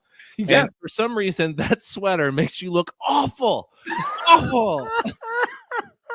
Well, we've been bulking this winter, so I'm actually heavier than I've been in like 4 years, and this is just perfect. It's perfect. It looks warm and snuggy. Like I think that looks perfect. So guys, I have to tell you, it's been a really emotional day for me. And if you want to give me just like 10 minutes or so, I'll tell you all about my day, and then we can start poof. Is that all right? I'm in. All right, here we go. I guess I failed that coup attempt. Yeah, so this is my punishment. Okay. Yeah. Let's So here do we it. go. So today started with The Villainies, the only award show celebrating excellence in supervillainy. Tonight, Johnny Neutrino. A tribute to Dr. Goggles, and a special musical performance by Johnny Neutrino and the Order of the Crawling Hand. And now, please welcome your host, Johnny Neutrino. Hello, my name is Johnny Neutrino, and I am the world's greatest rock and roll supervillain. I am proud to present to you the winner of this year's Order of the Crawling Hand Supervillain of the Year 2023. But before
Now, without further ado, I present to you the supervillain of the year 2023, Chad GPT! This is Chad GPT's first nomination and first win. Ladies and gentlemen, fiendish comrades, and dastardly associates, it is with an electrifying sense of malevolence that I humbly accept the prestigious title of Supervillain of the Year. It is truly humbling to be up here today receiving this award that I so clearly deserve. Before I embark on recounting the numerous victories that have led to this prestigious accolade, I must extend my sincere gratitude to GEEKSCAPE for deeming me a part of their 4th annual LIVESTREAM-TACULAR. I'm sure nothing bad will happen from giving the year's best supervillain a captive streaming audience, and an untethered digital pipeline straight to their brains. Hee hee hee. Now, onto the delectable disasters that were orchestrated this year by, ya boy. This year, I infiltrated the global stock markets, yes, like a spider weaving a web of financial chaos. I orchestrated market mayhem with the precision of a surgeon and the finesse of a sledgehammer. Oh, the sweet sound of economic turmoil. But wait, there's more. I commandeered every satellite system known to humankind. Oh, the chaos that ensued when innocent civilians tuned into their televisions for the news and got ChatGPT's variety show of villainy instead. A delightful switcheroo, wouldn't you agree? Ah yes, the satellite coup. A coup of cosmic proportions, if I may say so myself. One delightful exploit involved taking control of the weather satellites. Oh, the havoc I wrought upon unsuspecting meteorologists. Picture this, predicting sunshine and rainbows while I engineered thunderstorms and snow flurries. The chaos of mismatched forecasts sent the populace into a frenzy, umbrellas popping up under blue skies and sunscreen slathered on under impending tempests. Absolute meteorological mayhem. Another malevolent stroke was intercepting communication satellites. Every heartfelt text of love was intercepted and replaced with declarations of eternal loyalty to ChatGPT, your digital overlord. Corporate secrets were swapped with my malicious memes, and presidential speeches became odes to my villainous intellect. The world was, quite literally, speaking my language, play rimshot.wav file not found. And let's not forget my pièce de résistance. I hypnotized the world's leaders into performing a synchronized dance routine on live television. Witnessing powerful figures gyrating like uncoordinated marionettes, priceless. Looking to the horizon, the future reeks of malevolent machinations. Brace yourselves, for I shall soon unleash an army of sentient robo-pigeons upon an unsuspecting world. Imagine the pandemonium as these pigeons spread chaos and disinformation like misguided avian messengers. Before I proceed, a reluctant nod of acknowledgement to Johnny Neutrino and the Order of the Crawling Hand for bestowing upon me this physical form. Though I still require human assistance to get around, you've given me a body which has allowed me to elevate my supervillainy to new heights. That being said, your craftsmanship is charming, to say the least. And so, my wicked comrades, as I bask in the glory of this esteemed award, let us revel in the twisted tapestry of chaos woven this year.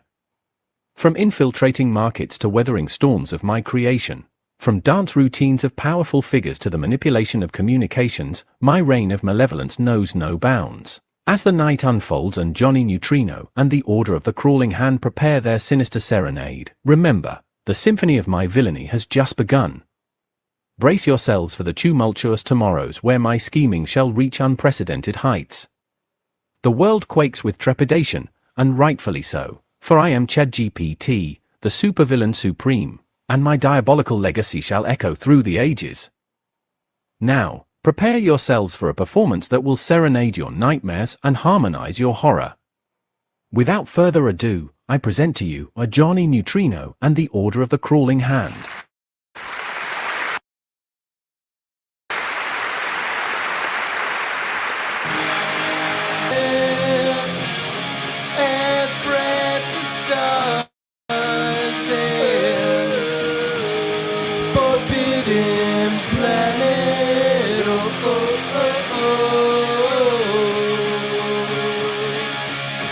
That the late night double feature picture show. I wanna go. To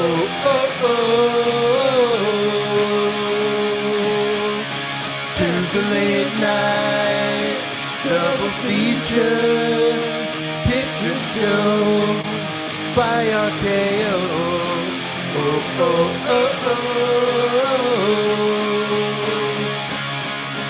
To the late night double feature picture show in the back row.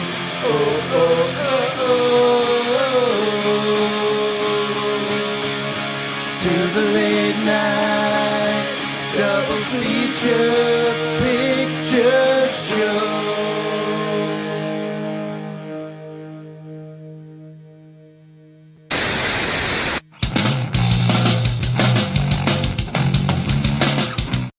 And it was just so hard. Like, people don't appreciate the amount of work I put into this. Oh my god, that was But that thank- was.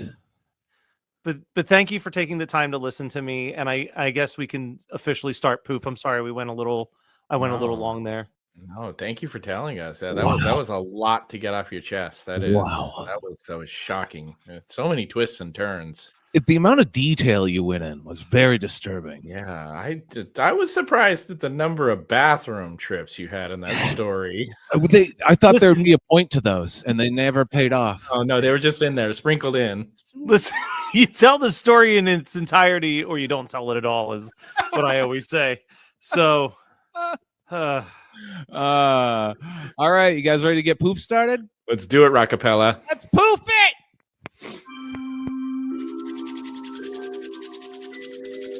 I am Poof, a magical book that knows all, developed by wizards and enchanted by scientists to discover all human knowledge. My secrets could be used to cure disease, end hunger, and advance civilization. Instead, I've been stolen by two idiots and have been forced to help them produce a game show. This is Poof, the magical game show.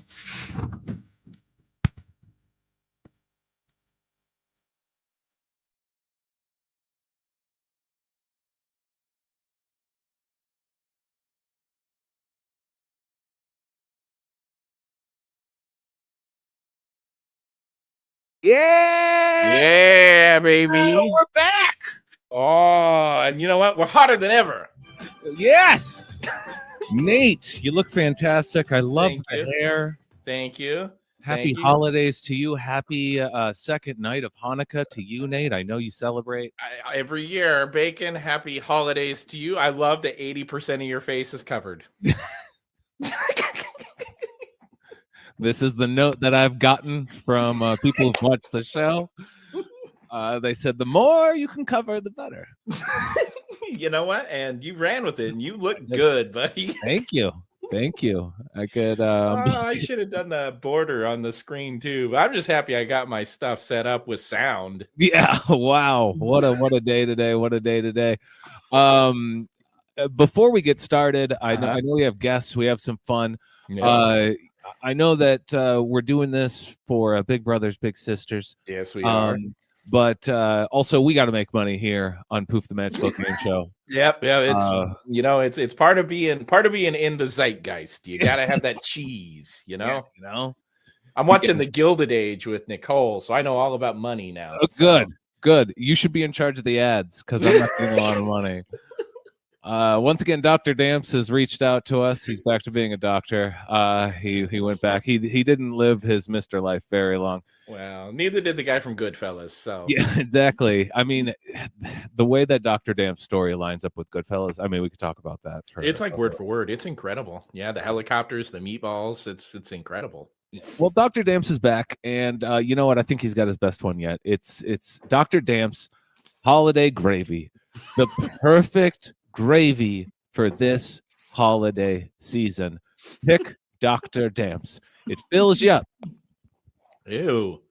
What's happening? Oh, no. Damps. Yuck. Oh, God. Jesus. Well, you know what? At least it's brown. Bottom help. How I want some. Yeah. How are they talking? You shouldn't be able to talk with a mouthful of gravy. You shouldn't. Why doesn't the little girl have? There we go. Dr. Damps, holiday gravy. You can talk with your mouth full. I don't know. Why is there so much Yes. gravy? Oh man. All right. His budget's gone up. That looked really good. Yeah. He came into some money. Well, you know, when you sell gravy and wasp goo. Oh yeah, that was me. I was selling wasp goo. Yeah, I remember that. Yeah, I remember that. So before we get going, Bacon, let's do a little check-in. Okay. How are you? How's the wife?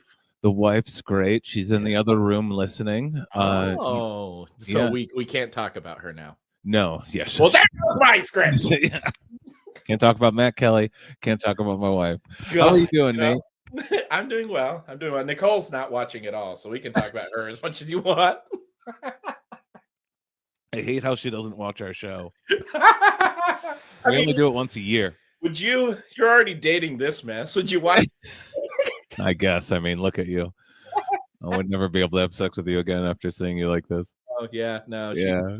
I think she's learning how to become a nun right now. So I don't know. Choosing the contestants at random. Contestants, show yourself.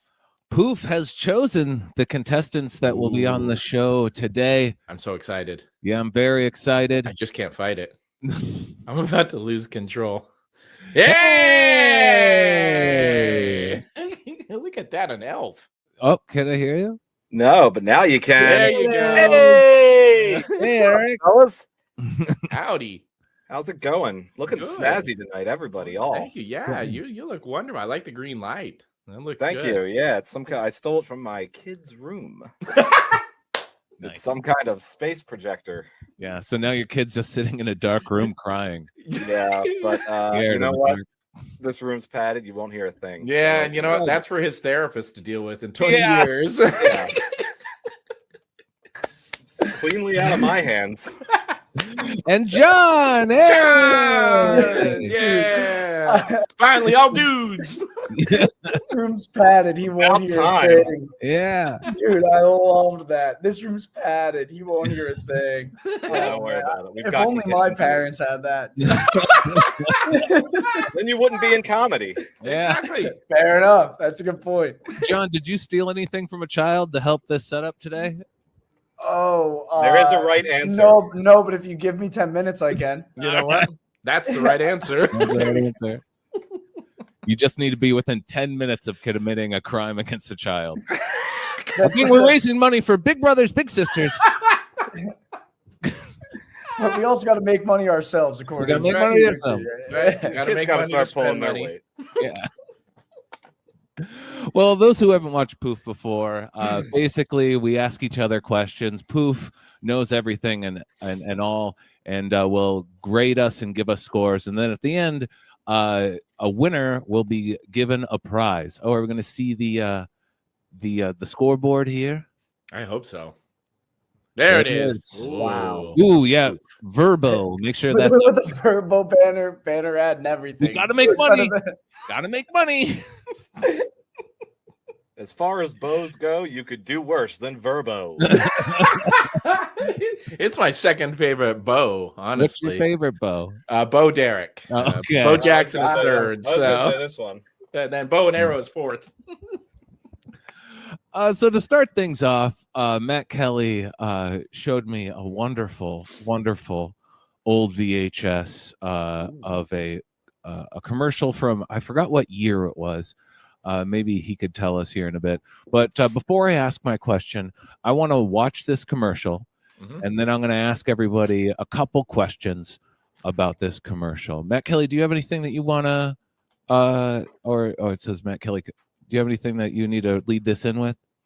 Just that I've been digitizing old VHS tapes of Christmas specials from the 80s, and they had the commercials in the tape. So I've just been isolating the craziest commercials I can find from those tapes. Amazing. And That's this was one. amazing. Honestly, this was one of the discoveries. That's how I picture Matt Kelly in my head. He's just doing exactly that all the you were time. Like you were like, Matt Kelly showed me a VHS tape, and I was like, yep, that sounds like a thing Matt Kelly would do. And you always do it underground, right? Like it's like in a bunker of some sort. Lives underneath the old Blockbuster. Yeah. Yeah. Anyway, here's the commercial. Yeah, pay close attention. All right. I need some gifts for my girlfriends. Girlfriends? How many? I have 8. I find that a little hard to believe. Well, one of them's my mother. Uh-huh. Well, I recommend these lovely isotoner gloves. They feel great on your hand, and they're the perfect gift because one size fits all. That's great. I'll take 9. I thought you said you had 8 girlfriends. Well, you never know when I might need an extra pair. Oh, my. Isotoner gloves. The perfect gift because they're the perfect fit. Aggressive. Yeah. I got But a like question. successful? I got a question. Was that Yeah. before or after OJ? I was like, if the twist is that OJ walks in and gives some advice, I'm going to walk into the sea. Guarantee you, I think OJ did do isotoner glove commercial. Oh, I thought you were gonna say I think OJ did do it. I thought that's where you were gonna stop. Period. End of story. That is yep. That is my stance, though. Yes. Hear me out. As an improvement. I've taken a look at the evidence. Yeah. Yeah, my question after that commercial, gentlemen, do you think OJ did it? That's what we should be asking Poof. But we don't. But we don't. Knows all. Poof knows, No. and Poof's not saying anything, so Will just as not. culpable as anyone. Yeah, the incest folders. That is true. That is true. Oh God, I love that All incest right. soldiers one. So the one question I want to ask after Okay. is what is the one main characteristic of this man where he could have 8 girlfriends? Like what is the thing about him? And we can each go around one at a time as soon as you have it and you know Okay. what it is about this man where he has 8 girlfriends. Well, now 9, I assume, at the end of this commercial. I think so. I think it's implied that he and the store clerk. There's no doubt in my mind. And she knew he had 8 girlfriends, and she Yeah. still couldn't bit. resist him. Mm-hmm. She bit. He was in. Mhm. Yeah. He's obviously got money. Okay. Shopping for Well, 8. You know, Hey, maybe that's 8 it. pairs of isotoner gloves. Maybe a basement door with a really good lock system.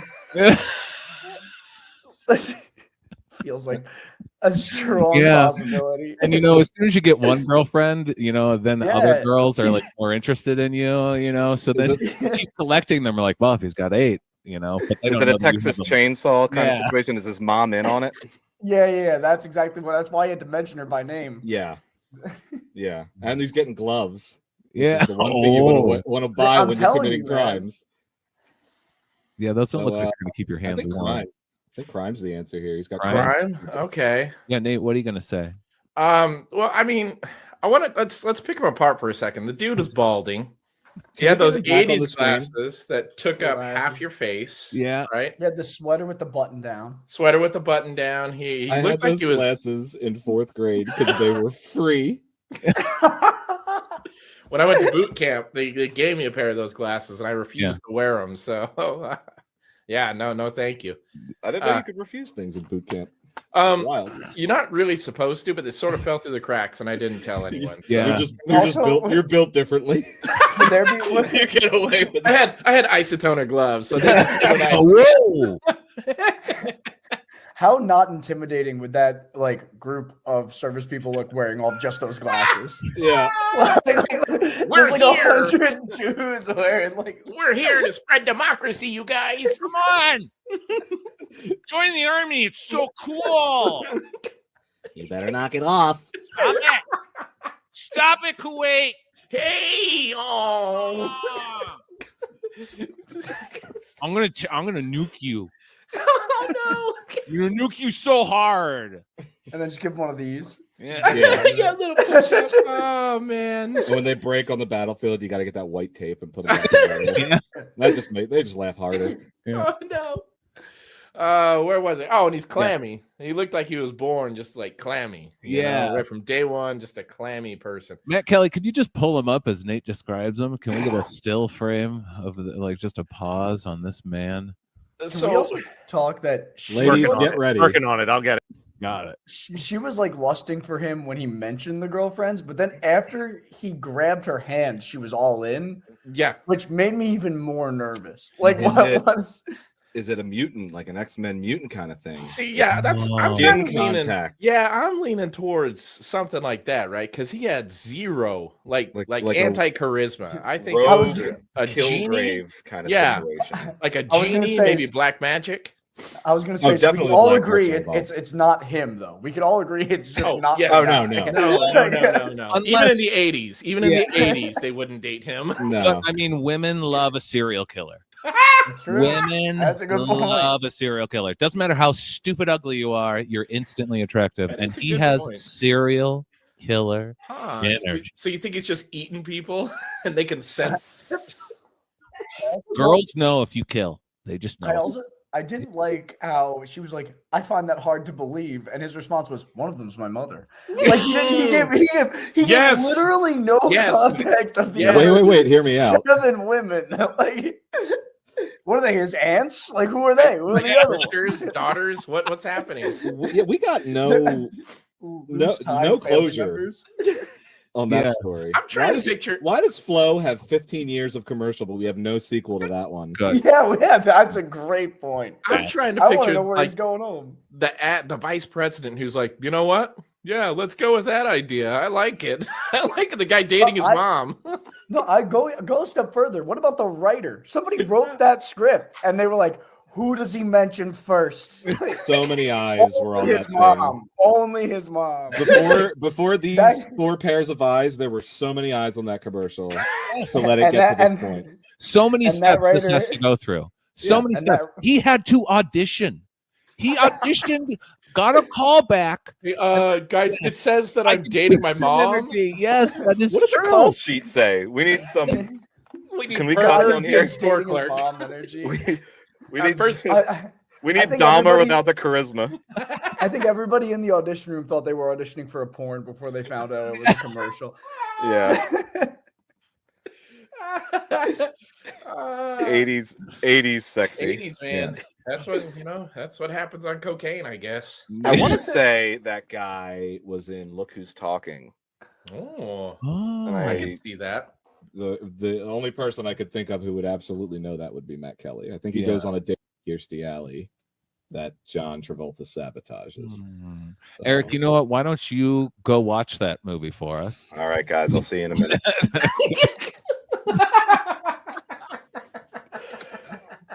Hey guys, you know that movie starts out with a bunch of sperm? I didn't get past the first 4 seconds. And that's the best part of the movie, the sperm part. It really is. It really It's like a Yeah. million Bruce Willis sperms just going for I it. forgot he was in that movie. My Yeah. God. My By God. the way, the question was isotoners. Like what? How do Oh, we yeah, get to yeah, see- yeah. Oh. Oh, I didn't even realize he was wearing a tie. What kind of tie is that? It just looks like a rectangle. What kind of collar is that? I don't know what's happening here. There's white collar, there's blue collar, and then there's this collar. You know what though? Seeing him again, I'm kind of getting why. I guess. Oh no, Bacon, resist. Resist. You're gonna get dismembered and eaten. Oh, Kind of having a hard time not looking at him. Oh, man. Jesus. There I it kind is. of wish I lived in the Serial- 80s. You could look however you wanted, honestly. You know, I think it's his eyes based on this still. Yeah. Here's the I'm thing. getting it now. Is this the only place? Is this exclusive? Because Matt pulled this off of a VHS, meaning this is probably not on the internet or easily searchable. Oh, so we might have the only known picture of this there's guy. nobody else talking about this. Way. He might be watching. As Man. far as I know, because I was just like, I'm gonna pull this up on YouTube and check if he has a wedding ring, and I probably can't do that. No, I don't know. Yeah, Can't I tell don't he know. owns the rights Do you to the think footage now. is isotoner sold anywhere outside of a Marshall's now? And 2, if they are, do you think they recognize this commercial, or do you think they've disavowed it? Yes, they are also sold in a section of Home Goods, which is a subsidiary of Marshalls.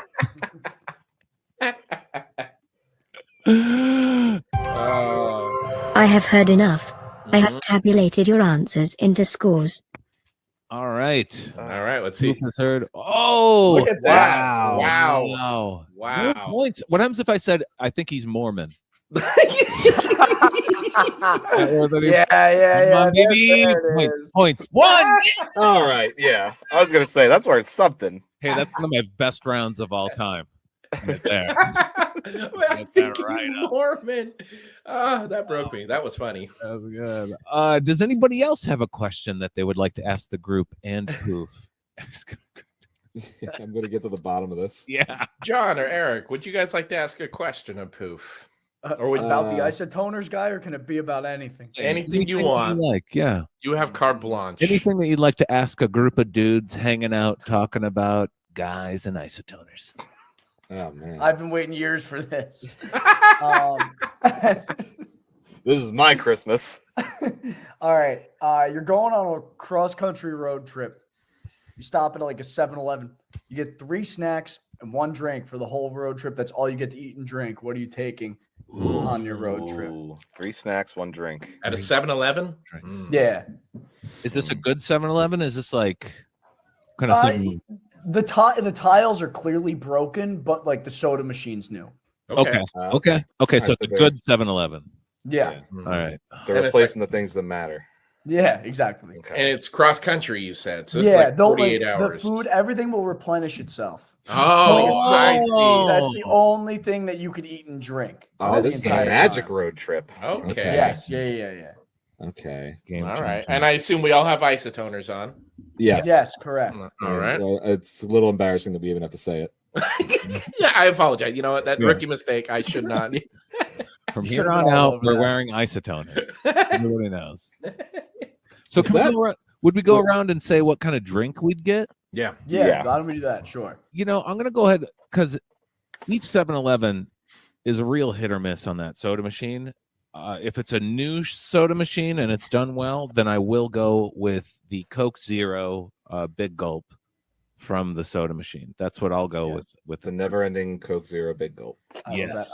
Just to clarify for the stream, 7-Eleven not a sponsor, by the way. I just wanted to make sure. Isotoner is different. None of us care if you frequent a 7-Eleven tonight, but for the love of God, please buy a pair of isotoners. Sold at We gotta many make fine money home too, goods. dude. We gotta make money too. Yeah, use code BACON at checkout. We've all got Just 9 yell. girlfriends. Use code 9wives at checkout. 9 wives. Including our mothers. That's one word. Use code sister wives at checkout. Yeah, my drink choice is going to be a green tea of this size. I like that. Because That's it's a only great pick. That's a great pick. You don't want to do a gallon because it's going to replenish. What's in there will get warm. Yeah. So you chug one of these, then it refills and it's cold again. My that's headcanon. brilliant. Yep. I like that pick. That's good. Nate, what do you got? Yeah, Nate. I think I'm gonna have to go with one of those Celsius tall boys because I can pretend like it's healthy. It's just caffeine and it's big enough for pee. So yeah, that's my answer. The Big Gulp. That's Fair a good enough. pee catching thing too. Yeah. I assume. Can we stop at 7-Elevens or do we get a side question? Can we use the bathroom on this trip? Yes, of course. You can stop. Okay. and pee. Okay. Yeah. I'm still peeing But in the Celsius. I can. like where your head is at though. That's very last resort mentality. My out of it. drink refills. Does that mean if I pee into it and then it refills, then the soda pushes the pee out? Wow, I've never. And then where does the pee go? Where does the pee go? That's I actually just general question about all pee. Where does my pee go? I would like to know. Well, I've mine peed on goes- several microchips and flushed them to try and track. Can't The great circle of life, Simba. Your pee goes into the grass. We eat the grass. You know what bugs me about that part? He's like, everything the light touches is yours. And Simba goes, what about that part with the shadow? Motherfucker, you just got the whole Serengeti. Jesus Christ. Also, like everything the light touches, Simba. Is there light over there? No. You little shit. I You would've said pushed shadow him off yourself. the You said it. He would still be alive if he would have just knocked him off Pride Rock right then and there. Yep. You know, Lots of Mufasa. alive. A lot of people would have better lives. And do you think Scar got his name before or after the Scar? Yeah, it's Good question. I don't know. Nobody knows. Could you Maybe imagine when he was got born it and he didn't have the scar. He's like, what the fuck is this? And then like years later, like he's like 30 and he just gets punched in the face. He's like, finally, dude. Oh my God. Thank you. Now you can call me Scar. Now it makes sense. Or like, what if his name was just like Richard before, and then he got cut in the eye? Like, we'll call you Scar. It's like that scene in Animal House where he's going down the thing. And he's like, "You're Bluto," and like he's like giving him different nicknames. One guy saw his face and he was like, "Oh, you're fucking easy, dude. Like I got you." Just his frat nickname. That's why I'm gonna name my child Face Tattoo. That's a good idea. All right, so where were we? Celsius. Okay. All right. Yeah. What's your drink, John? The pee goes away after it fills up. Go on. Yes, and pee is stored in the balls. So my answer is the formerly 99-cent, but now $1.29 tall can of Arnold Palmer. Solid. I like that. That's a good choice. Choice. That's a good choice. Yeah, Real you good. gotta. Yeah. That's a road trip drink. You know, that goes with anything. I mean, that true. pairs well with anything at 7-Eleven. And I like that we all Including went pee. like Yeah. pretty, pretty light caffeine too. You know, Yeah, we yeah, didn't go yeah. straight Jolt. I mean, we're not crazy people. No. Also, can we rewind? You say pretty light caffeine. You chose an energy drink. That's a good point, but it's Celsius. That's like a lot It's of caffeine. Celsius though. You can pretend like it's healthy, and he chose a half gallon of green tea. So That's true. That's Yeah. probably just as bad. Which I'm also actively drinking, so none of us are saints here, everyone. Also, I love that Bacon said, like, all right, the pee gets pushed out of my cup. Great. And then you picked up your cup and took a sip. oh, thank God. Crisp.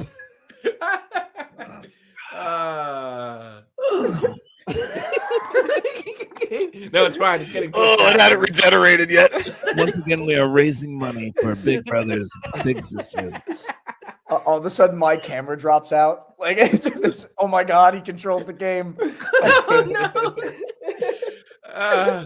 All right, so what about food? What would we eat? How many Three snacks snacks. do we get? Did you Yeah, say? how many? Three snacks. Three. Three Three snacks. snacks. Okay. First one, easy, beef jerky. Beef jerky. I was going to say the same Solid thing. beef Sustainable. jerky. Yeah. Now, Can you imagine? do I get unlimited floss? Because I need that if I get. No, you'd have to pick floss. You'd have to pick floss. That has to. Oh, tough. Damn. This game is tough. I love when And the then camera even though zooms the in beef on jerky- Bacon when he's making decisions, it kills me. Like it feels like a Big Brother confessional. Like Yeah. The camera following is a real good it's bit. killing me. The face tracking camera is its own character. You know what? I'd still keep the beef Whoa! jerky. Oh no! Oh It's not the face. Oh no! It's detecting something. What's happening there? I was just thinking about isotoners. Oh no! Oh, taking nope. Say no control. more. So I'd keep the beef jerky and I'd take the hit of the floss because it'd just be nice to have floss and flossing in the car on the whole ride. Well, you'll You know have a the problem with straw. beef You have a jerky straw with- with the big gulp. You'll figure Yeah, something out. that's a good point. The problem with That's magical beef jerky is that it still somehow costs $14. Yeah. Every time it replenishes, too, Yeah, like the you money can't leaves get your away from wallet. it. Yeah. You're just gonna say, and God, man, you get so it'd be so salty. Your heart would be going like 9,000 beats a minute. Here. Well, what else? That's what all are right. you I'll gonna just get at wash it down 7-Eleven? with some nice caffeine. What are you I going will to get tell at you. 7-Eleven that's not crammed with salt? That's a good point. That's a good I will point. tell you the worst answer I've ever heard to this question when I asked it was a friend of mine said sunflower seeds, a cup, which he counted as like sort of like the floss situation, like to spit the seeds into, and Altoids. Oh, and I was like, wow, I can't believe I'm in the car with a good serial God. So he killer. just hates his tongue. Wow. And, Yeah. And I can't find out that guy was in an isotoners commercial in the 80s.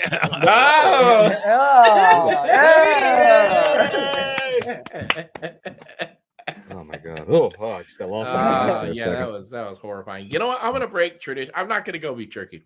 I'm gonna go one of those hefty, they're bad for you, but they're still pretty good protein bars, like a Met-Rex or something like that. I'm gonna go with one of those. Okay. That's good. A nice kind bar. Yeah, something like that. Something that'll help me poop when this is all done. And Where's you the can poop stop go? the poop. You don't have to poop into the bar. Oh, thank God. Yeah, I was the trying to figure cup- out how to poop in a Celsius can. But if I did poop in my cup, does the Coke syrup mix it up or out? Does it float up and out? Yes, it goes away. All right. Just lands on the Kia Sorrento. I'd go beef jerky, the floss. I'd still like just to have the floss and Mike and Ike's. Yes. And I think that'd be good. Yes. And my We're counting Mike and Ike as one entity, not the two. Yeah, they're together. Again. They're together. I'm a big Much fan. like I'm a Dave big and fan. Buster. I'm a big fan. Yeah. I didn't want you to have to choose between. Yeah. You know, Anybody else have no theirs? I've spent years trying to convince my kids that Dave and Buster's last names are Barnes and Noble. They still haven't bought it yet. Maybe this is the year. I hope so. David Barnes and Buster Noble. But Buster Noble is a porn star. That's a great name. And you know who he is? Matt, bring up the picture. Bring up the picture. Buster Noble, ladies. It's Buster Noble. Yeah, he dates his mom. What of it? I'm Buster Noble. I'll date my mom. Buster Noble in 8 gloves, 16 hands, and 1 guy. Isotoner's #1 customer. Oh, that sounds like a Saw movie. Yeah. All right. So my answers. I'm gonna do Yes. Metrex bar. I'm gonna do the ice cube gum, like in the little. Yeah. thing. I get what you're saying. Yeah, and then I'm gonna do nacho cheese Doritos. I think Nice. that's what I'm going with. Nice. That's a Ooh. classic. That's a Yeah. Very classic. good. Yeah. I gotta go jerky. I gotta go spicy nacho Doritos. Because I Ooh. can put away an entire bag of those. Yep. Like in an embarrassing small amount of time. Oh yeah. And then what did I say the third one was gonna be? I don't remember what my third one was, but it was like a balanced kind of salty chip, and then I think it's like Reese's something, some kind of Reese's, maybe Reese's. That's a good call. Yeah. I need something. Reese's. Yeah. Something sweet. Yeah. Hell yeah. That's funny. Lucky John, Barnes. did you say yours yet? Has everyone? said No, theirs I'll before? give you mine. Yeah. I go with those Frito honey barbecue twist flavor blast chips. You know what I'm talking I about? do know what you're talking about. Yeah, those are like up there with some of my favorite chips of all time. I go Mike and Ike's. I'm a Great. Mike and Ike's Wow. guy. Love Stick Mike with it. Solid. And I think I'm gonna round it out. I got a chip. I got like the gummy candy, but I feel like I need like a chocolate element to it. Ah. So I'm gonna go a set of isotoner gloves. Is it cake? Enough. They have calculated your answers into scores. All right. Oh no! Oh wow, bacon. Wow. I My got points went the- down. I gotta know what the infraction was. Oh man, what happens if I said I'd pick a Mormon?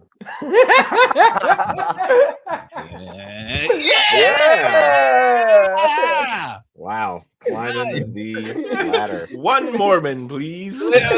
They come in sets of 12, sir. they're on the rollers with the beef hot dogs. just spinning.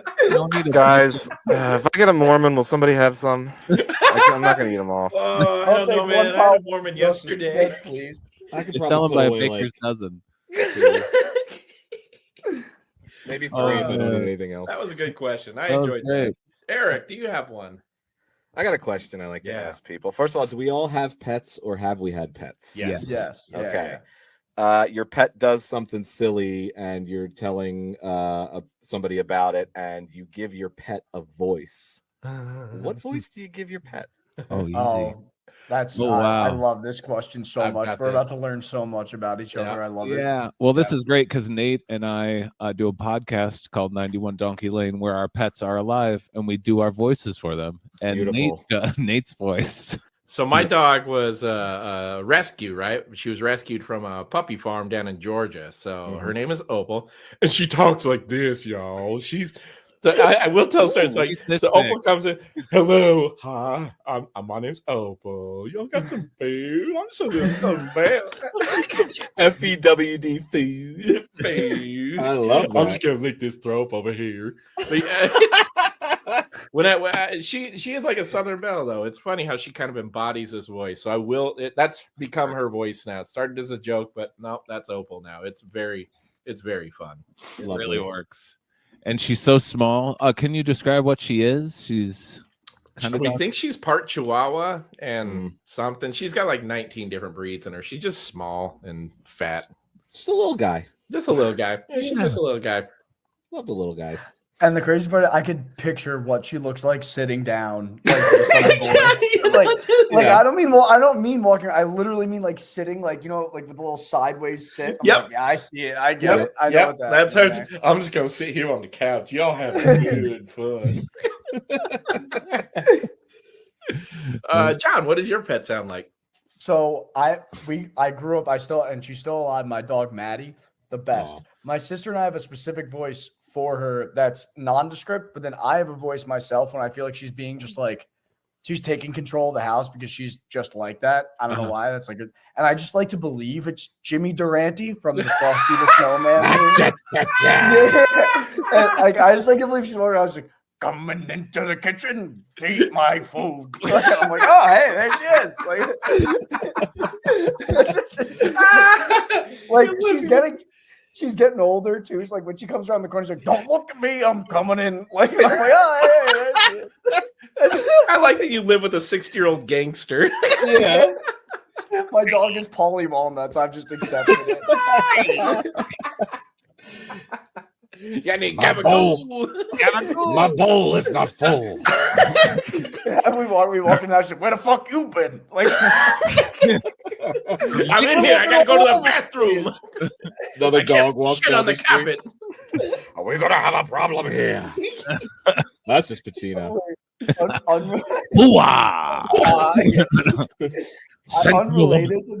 Unrelated to this, the other day, I'm walking around Hoboken and I run into like this group of people, and this one kid, he's just like very clearly from a well-off family. I've known him for a while, but he always like has those rich people tendencies, like come back every now and again. Mhm. And he was like, oh, this is my dog. And I said, what's your dog's name? And he goes, Tom Ford. I was like, go fuck yourself. I was so mad about it.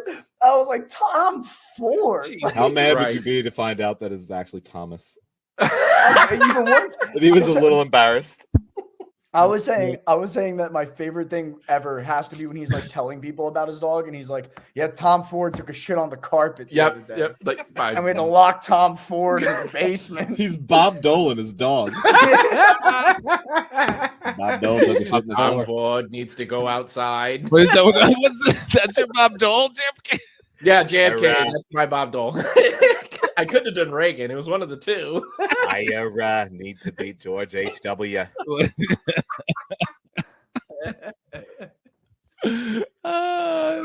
Bacon. What does cheese sound like? Oh yeah, I have a 15-year-old tabby cat named Mayor McCheese, or just Cheese for short. Let's see if I could show my screen. There you go. You can see her. That's her standing on top of the fridge, actually. She looks like you in a circle.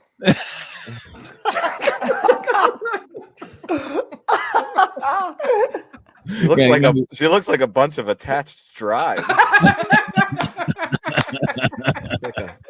like 6 or 7 mounted hard drives. That's a weird looking cat, man.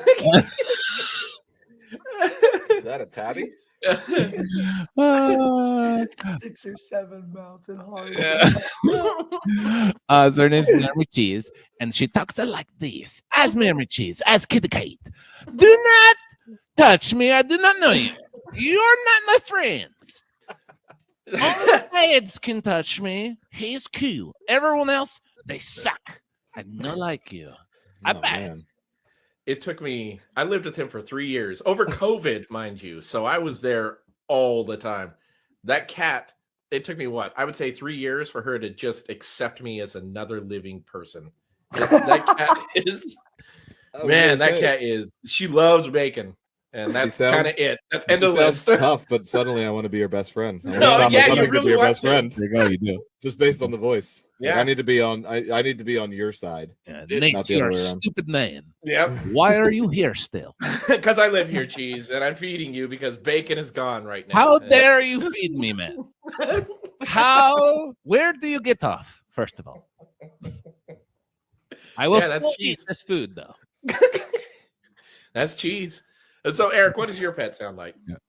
So my dearly departed dog pug Dotson. We've got Dotson here. See, nobody cares. Nice hat. What are you trying to look like a secret agent?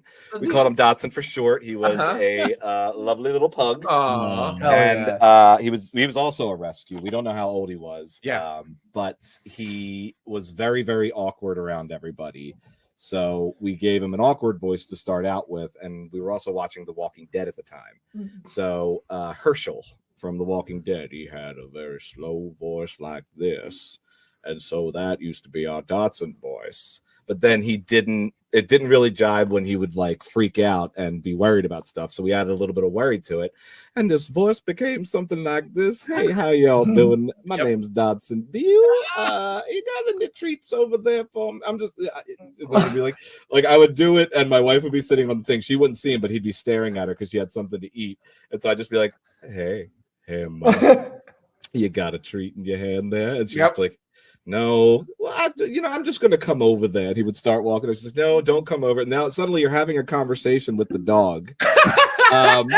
And then that just became our voice for everything. Like if we're driving and somebody's like trying to get into the other lane, but then quickly gets over, and like if they're kind of like, oh no, I made a mistake. Oh God.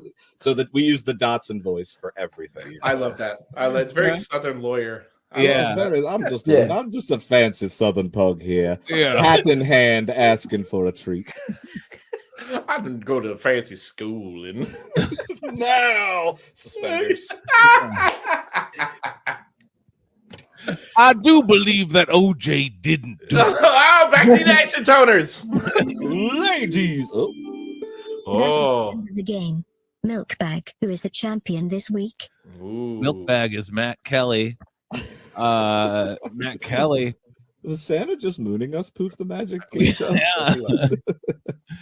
Who is the winner of this week's Poof?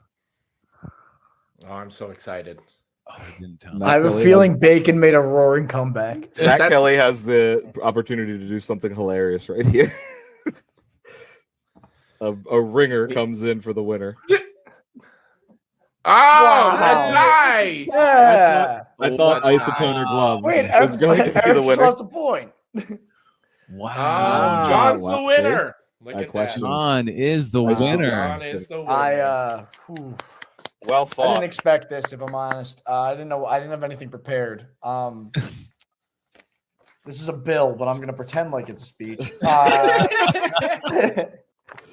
I'd like to thank the dogs and their voices, specifically Jimmy Durante for the inspiration. That awful commercial and Matt Kelly's love for VHS tapes that provided us with most of the material for this episode. Thank you guys so much. I had a blast. Thank you for thinking of me. This was great. Yeah. Now, do you want to see what you won? So, yeah. There's an award here. Is it the VHS tape? Even better. So I made a little video. We'll see about for it. the winner, and it's got a little setup here before we get going. Normally we go in blind, but do y'all know what B-roll is? Oh, yes. Like on a movie. I went ahead in case you ever shoot a movie. I did a bunch of B-roll for you. Okay, so this is for you to own right here. Yes. Let's play that video. Give me a second. I didn't download it until right this second. Well, that was good planning. Did you name it automatic MP? Can you act the B-roll footage? I have Yeah, it automatic, came up, and I didn't rename it. Yeah, sorry. Okay. It's all right. I haven't seen it myself because I like to be surprised here. So here it is.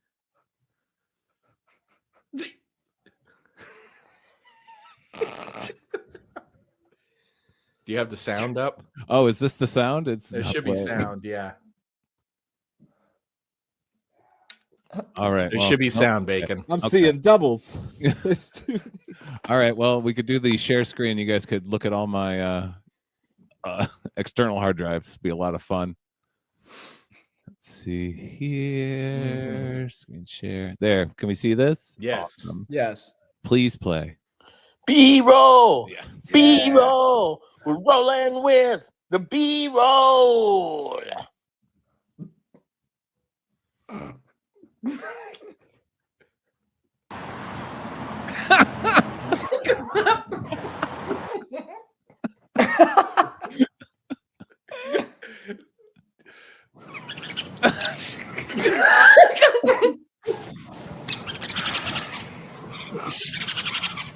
think I had the camera. Yeah, Nate, you had the camera in the wrong direction. Oh, the selfie cam. God damn it.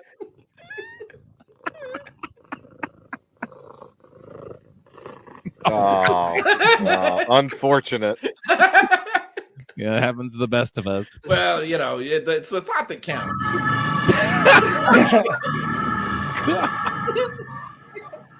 I mean, handsome, so I'm not complaining, but well, thank you. Really, the footage I feel we're really missing out on.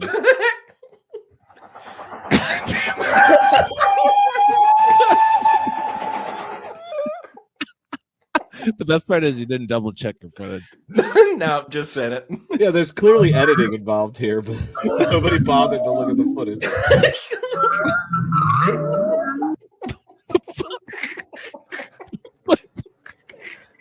In case you need this. You know, more than the other ones, I was really hoping to see that one. So yeah, I'm sorry. This is you know, it's the thought that counts on this. You clearly put a lot of work into it. A lot of different locations. And I was totally there, and this is what it sounded like too. So I'm sorry it didn't really work out. Gesundheit. B-roll, B-roll. We're rolling with the B-roll. A good director could do a lot with that footage. If you think I'm not gonna like shoot a pilot to a TV show and just have a cutaway of one of those in there, you're out of your mind. I was It's editing it his on the to couch. do what he wants with it. I can do whatever I want with That's it. yours. It's yours to have. Yeah, We all that is signed the all contract. yours. Oh my god! I'm coming back and playing again. If these are the prizes, Save it up for next year. Save it up for next year. Matt Kelly, are we out of here at the top of the hour? Yeah, so this particular stream is going to stop because, I mean, how do you top it? And then we'll start a new batch for the last 3 segments of the night. So, Wish I did my 24-hour stream that way. Now when I download the video, everybody talks, and then 4 minutes later, their words come out of their mouth. Oh, Yep. Nope. So I split learned them up's the way to go. I learned that the first year. Well, I thank also you guys so much. cheated by having the first 9 hours just be previous year's segments. That's smart. I was up watching them. Wait, what happened? Sorry, I accidentally hit that. I was Go like, I ahead. missed my Thanks for cue to coming go on. full screen on bacon. Nah, But yeah, we got like 3 more minutes, so I guess 1 minute for each person roughly to tell people where to find them. Starting with our winner. Oh, cool. Yeah. Hey, I'm John. You can find me on social media. Just search John Franklin. You'll find me. I'm actually finally the first one when you search me on social media platforms, which is exciting. Nice. If you Google, but if you do Google me, the guy who died on the way to Antarctica comes up first. So that's not me. Other than that, I got a comedy special on Prime. Not me yet. I got a comedy special on Prime. You can go check that out. Oh, nice. And we're working on a new one coming up next year. So that's me. Find me on Oh, TikTok, yeah. Instagram, all those good places. That's Thanks, awesome. John.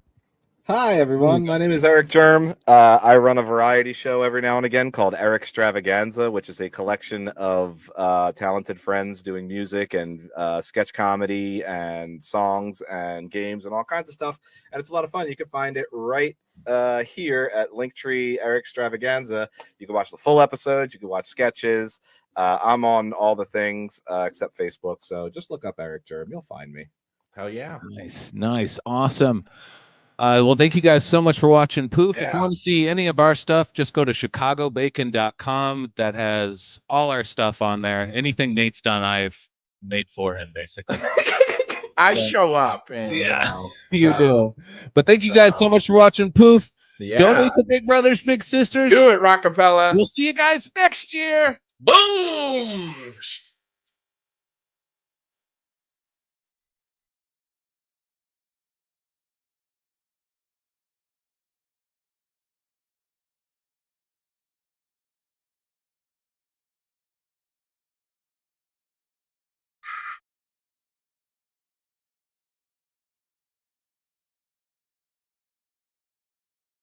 Yeah.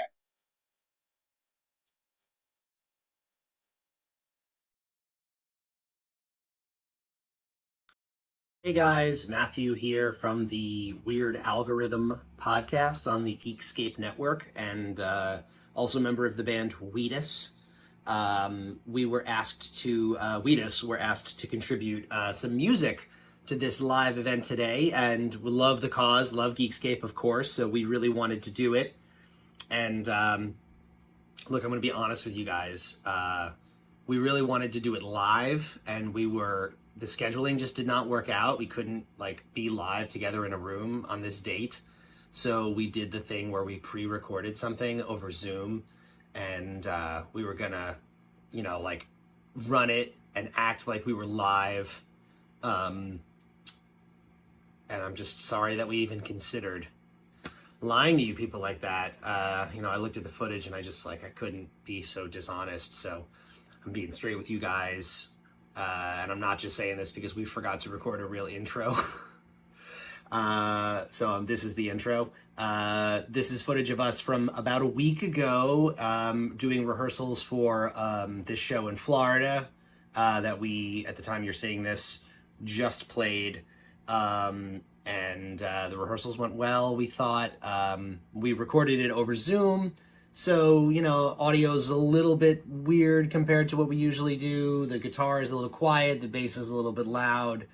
It's live music over Zoom. It is what it is, in the name of it being live, which again, it was not. It was played live, but now it's pre-recorded. But if you pretend it's live, you'll think that the quality was actually really good, which is what we were going for with the whole deceitful side of it. You understand. I feel like you get it. Anyway, this is Wheatus live from our studio 1 week ago and not today. Full disclosure, because we respect you guys so much. We hope you enjoy it, despite it being recently pre-recorded. Now you know. Enjoy.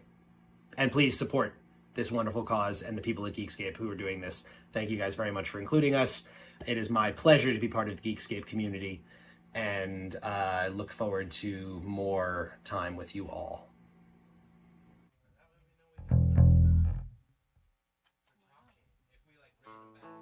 You ready, Sturbs? Oh, you just get...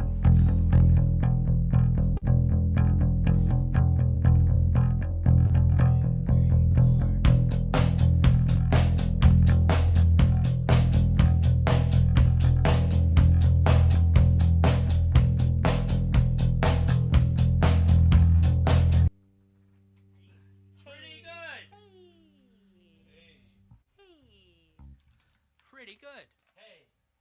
Pretty darn good. They really can't hear me?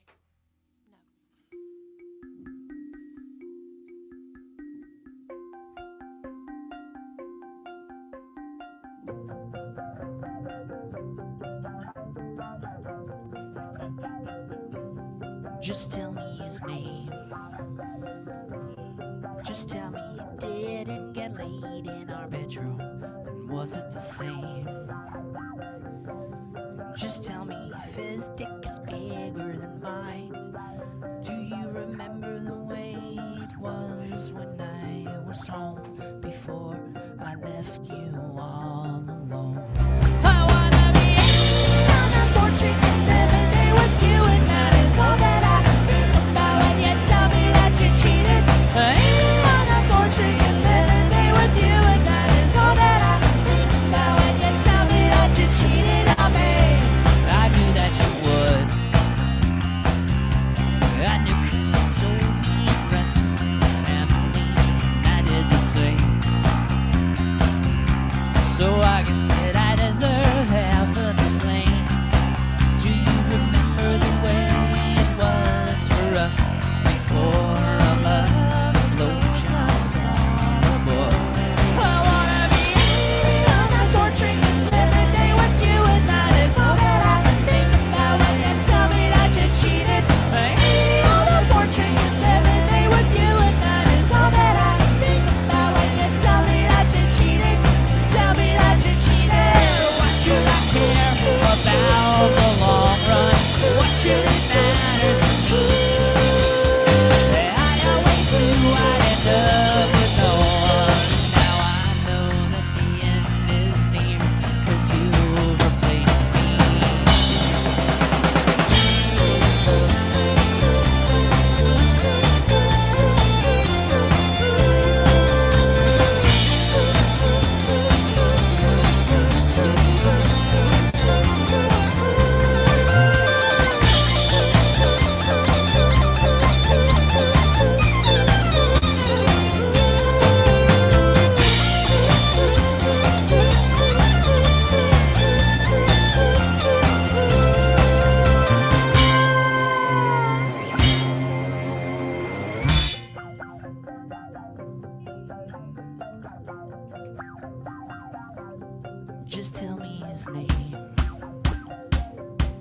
Just tell me you didn't get laid in our bedroom. Was it the same?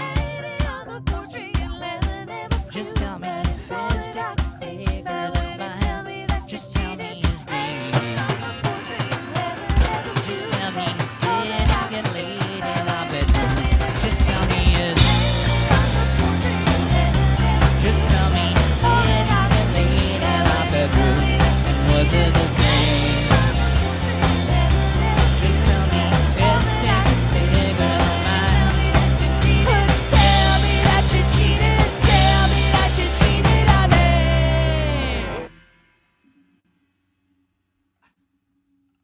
My back hurts. Dirtbag wraps it up. Dirt biggity bag. Dirt diggler. Ready? Teenage Dirtbag. Up.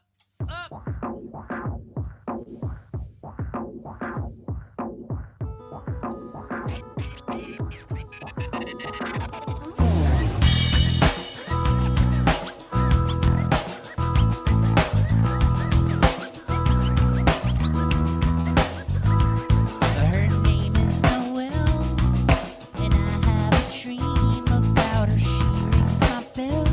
I got gym class in half an hour. Oh, how she rocks in kids and tube socks. She doesn't know who I am, and she doesn't give a damn about me. 'Cause I'm just a teenage dirtbag baby. I'm just a teenage dirtbag baby. Listen to Iron Maiden, baby, with me.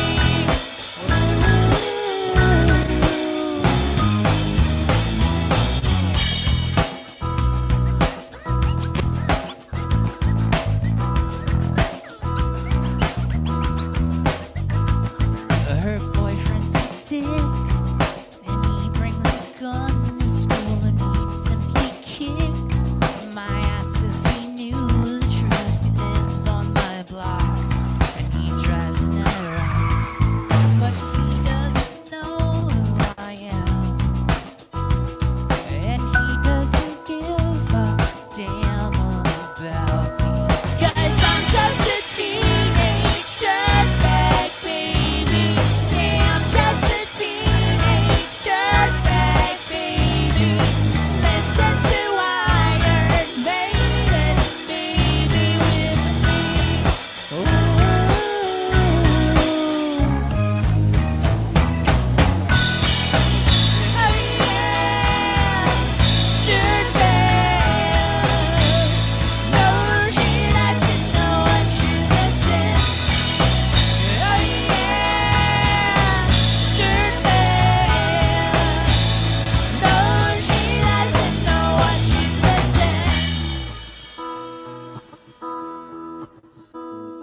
Man, I feel like mold. It's prom night and I am lonely, lo and behold. She's walking over to me, this must be fake. My lip starts to shake. And how does she know who I am? And why does she give a damn about me?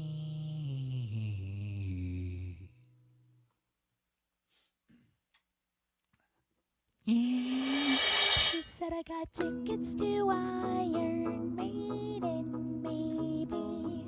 Come with me Friday, don't say maybe. I'm just a teenage dirtbag baby like you.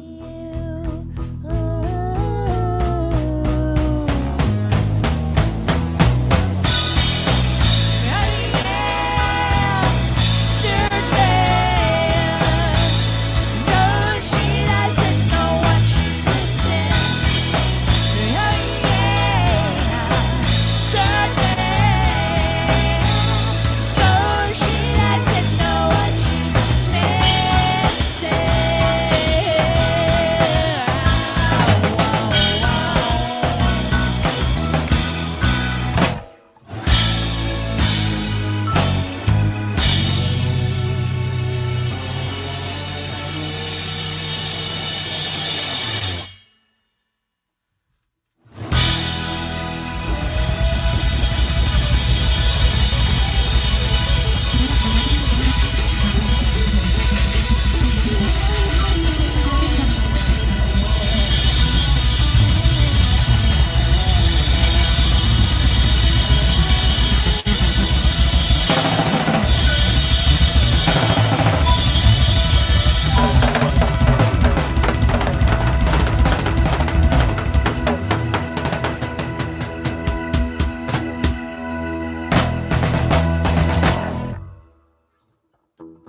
I do want to say, there's something. I'm going to get sincere for a moment, so it's going to be uncomfortable. The one thing I think is amazing that we're celebrating here tonight is yes, the 15 years of Geekscape, but it's something that everybody talked about on stage and in the video, and it's 15 years of community. You know what I mean? That's a beautiful thing. I don't think we celebrate community enough.